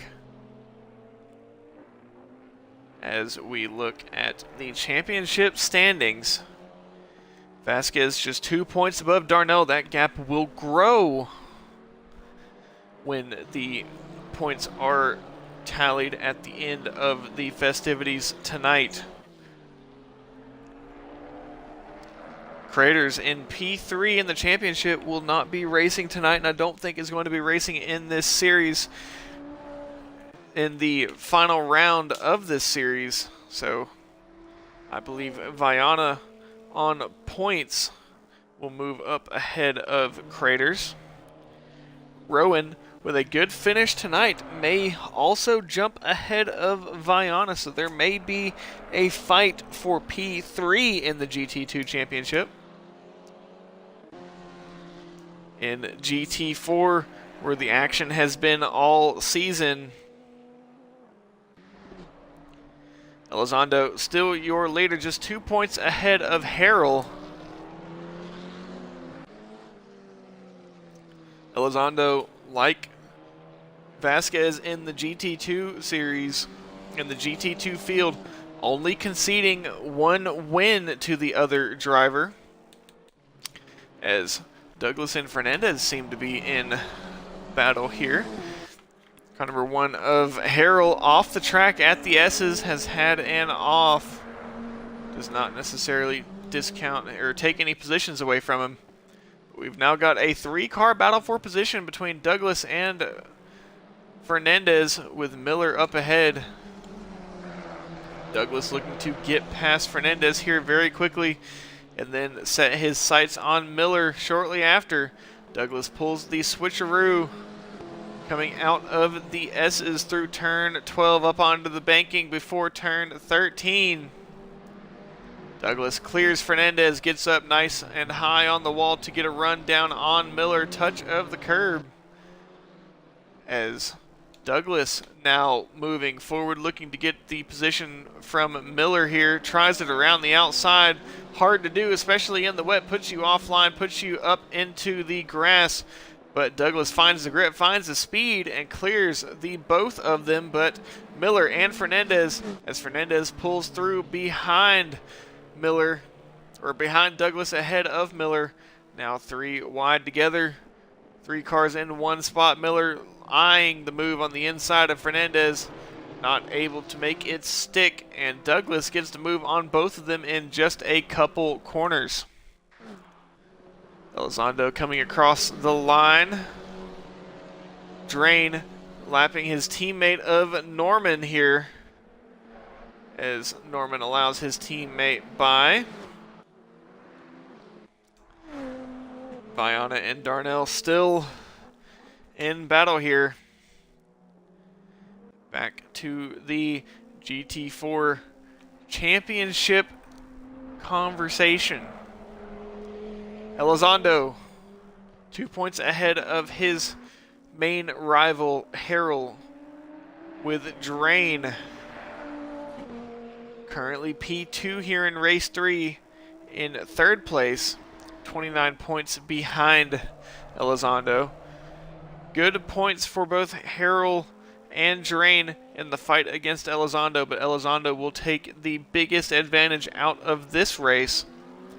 Does not discount any driver out of the fight for the championship win, but there are multiple ways that the script can be written next week. There is only one way to figure out what happens, and that's to be here. Hope to see you next week with us for the final round, the season finale of the KTM Cannonball series.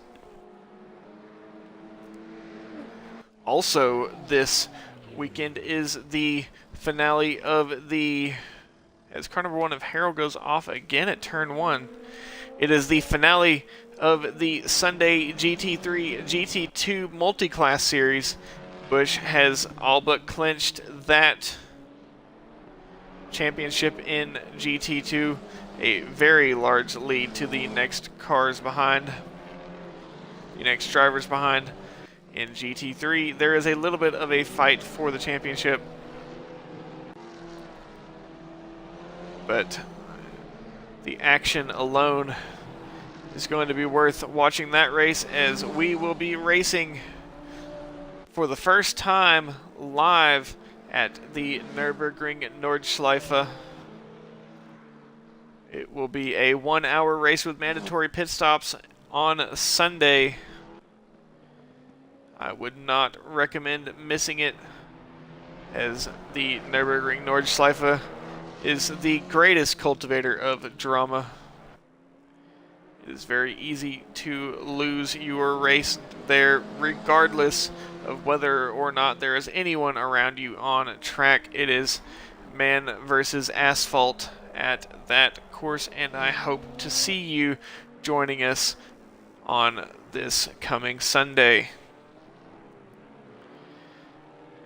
It will be this lap and 2 more for Vasquez, as he will have enough time, about 20 seconds in excess. I'd say more around 16, 17 seconds in excess between this race, or between this lap and the timer. So unless Vasquez decides to back off a little bit and make this the final lap of the race, which he has enough of a gap to do so, Vasquez may make this the final lap of the race. Vasquez may not, as Rowan has now gone around breakfast. Winter not able to find the time to get that position back from Harris, not able to get back onto the podium, as Vasquez is looking to lap Darnell, and I think Darnell is just going to allow him to, and that is Maybe a little bit of motivation for Darnell going into next week, the season finale. Crucial points for Darnell. Vasquez, the favorite going in terms of points. But does Vasquez have the pace to compete with Darnell on home soil? We will just have to see. Vasquez, not enough time to really back off on this lap. It will be one more, as Vasquez now takes us across the line, 14 seconds in excess for the final lap of the race. Where is Harris in regards to Rowan? Nowhere near. Rowan just needs to bring this car home and will have the podium position secured. Winter in P4. Elizondo still the leader in GT4. One more lap to go.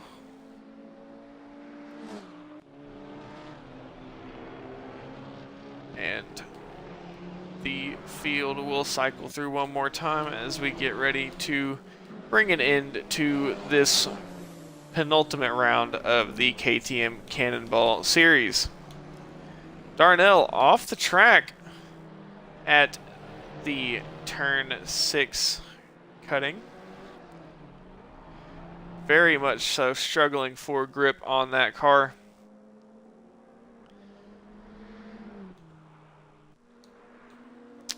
But the battles are not over yet. Wilson and Greathouse, as I believe this may be their final lap.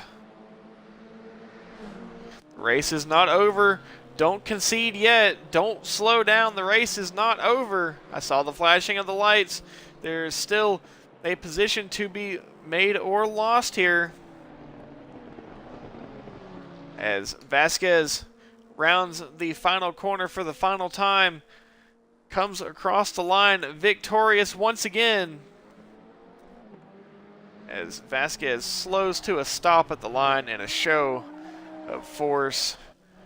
And Vasquez wins race 3 here in the KTM Cannonball Series at the Indianapolis Motor Speedway road course.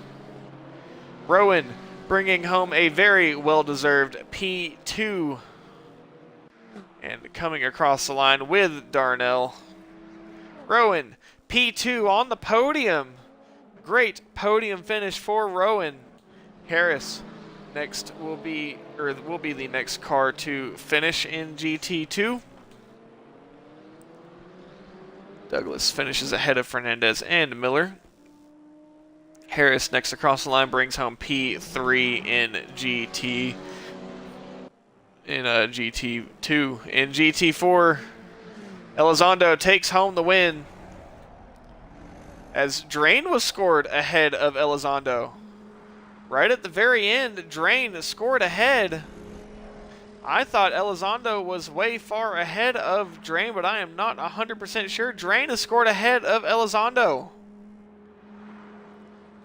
Not sure how that happened. His teammates Lindbergh and Ditto make hard contact with each other as they come across the line. I thought for sure that Elizondo had built a large enough gap. I don't know if maybe that's a scoring error or what, but Drain finishes ahead of Elizondo. I may have just been completely not paying attention to the race at all. Drain wins in race number 3.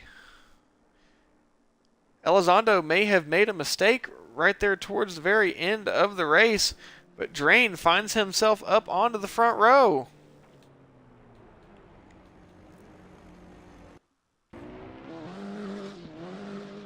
My mistake there. I think I completely zoned out and missed a fight for the lead. In GT4, Drain takes home the win in GT4. Elizondo, P2, Lindbergh, P3, Wilson, P4, Greathouse, P5, Harvey, P6, Douglas, P7, Fernandez, P8, Miller, P9, Atwell, P10, Ditto, P11, Norman, P12, Harold, P13, Merkel, P14, Eggy, P15, Bird, P16, Cook, P17 is short, P18, Wayne, P19 being disqualified. In GT2, Vasquez takes home the win and the fastest lap with Rowan P2, Harris P3, Winter P4, Viana P5, Darnell P6, and Breakfast P7. Well, that is a first, but probably not the last. I missed a battle for the lead in GT4. Congrats to Drain taking that win away from Elizondo. But once again, thank you all for tuning in. I will see you all next week. Or I say next Sunday. See you next week for the KTM Cannonball Series. See you all on Sunday for the final round of the GT3 GT2 Sunday Series. Thank you. See you all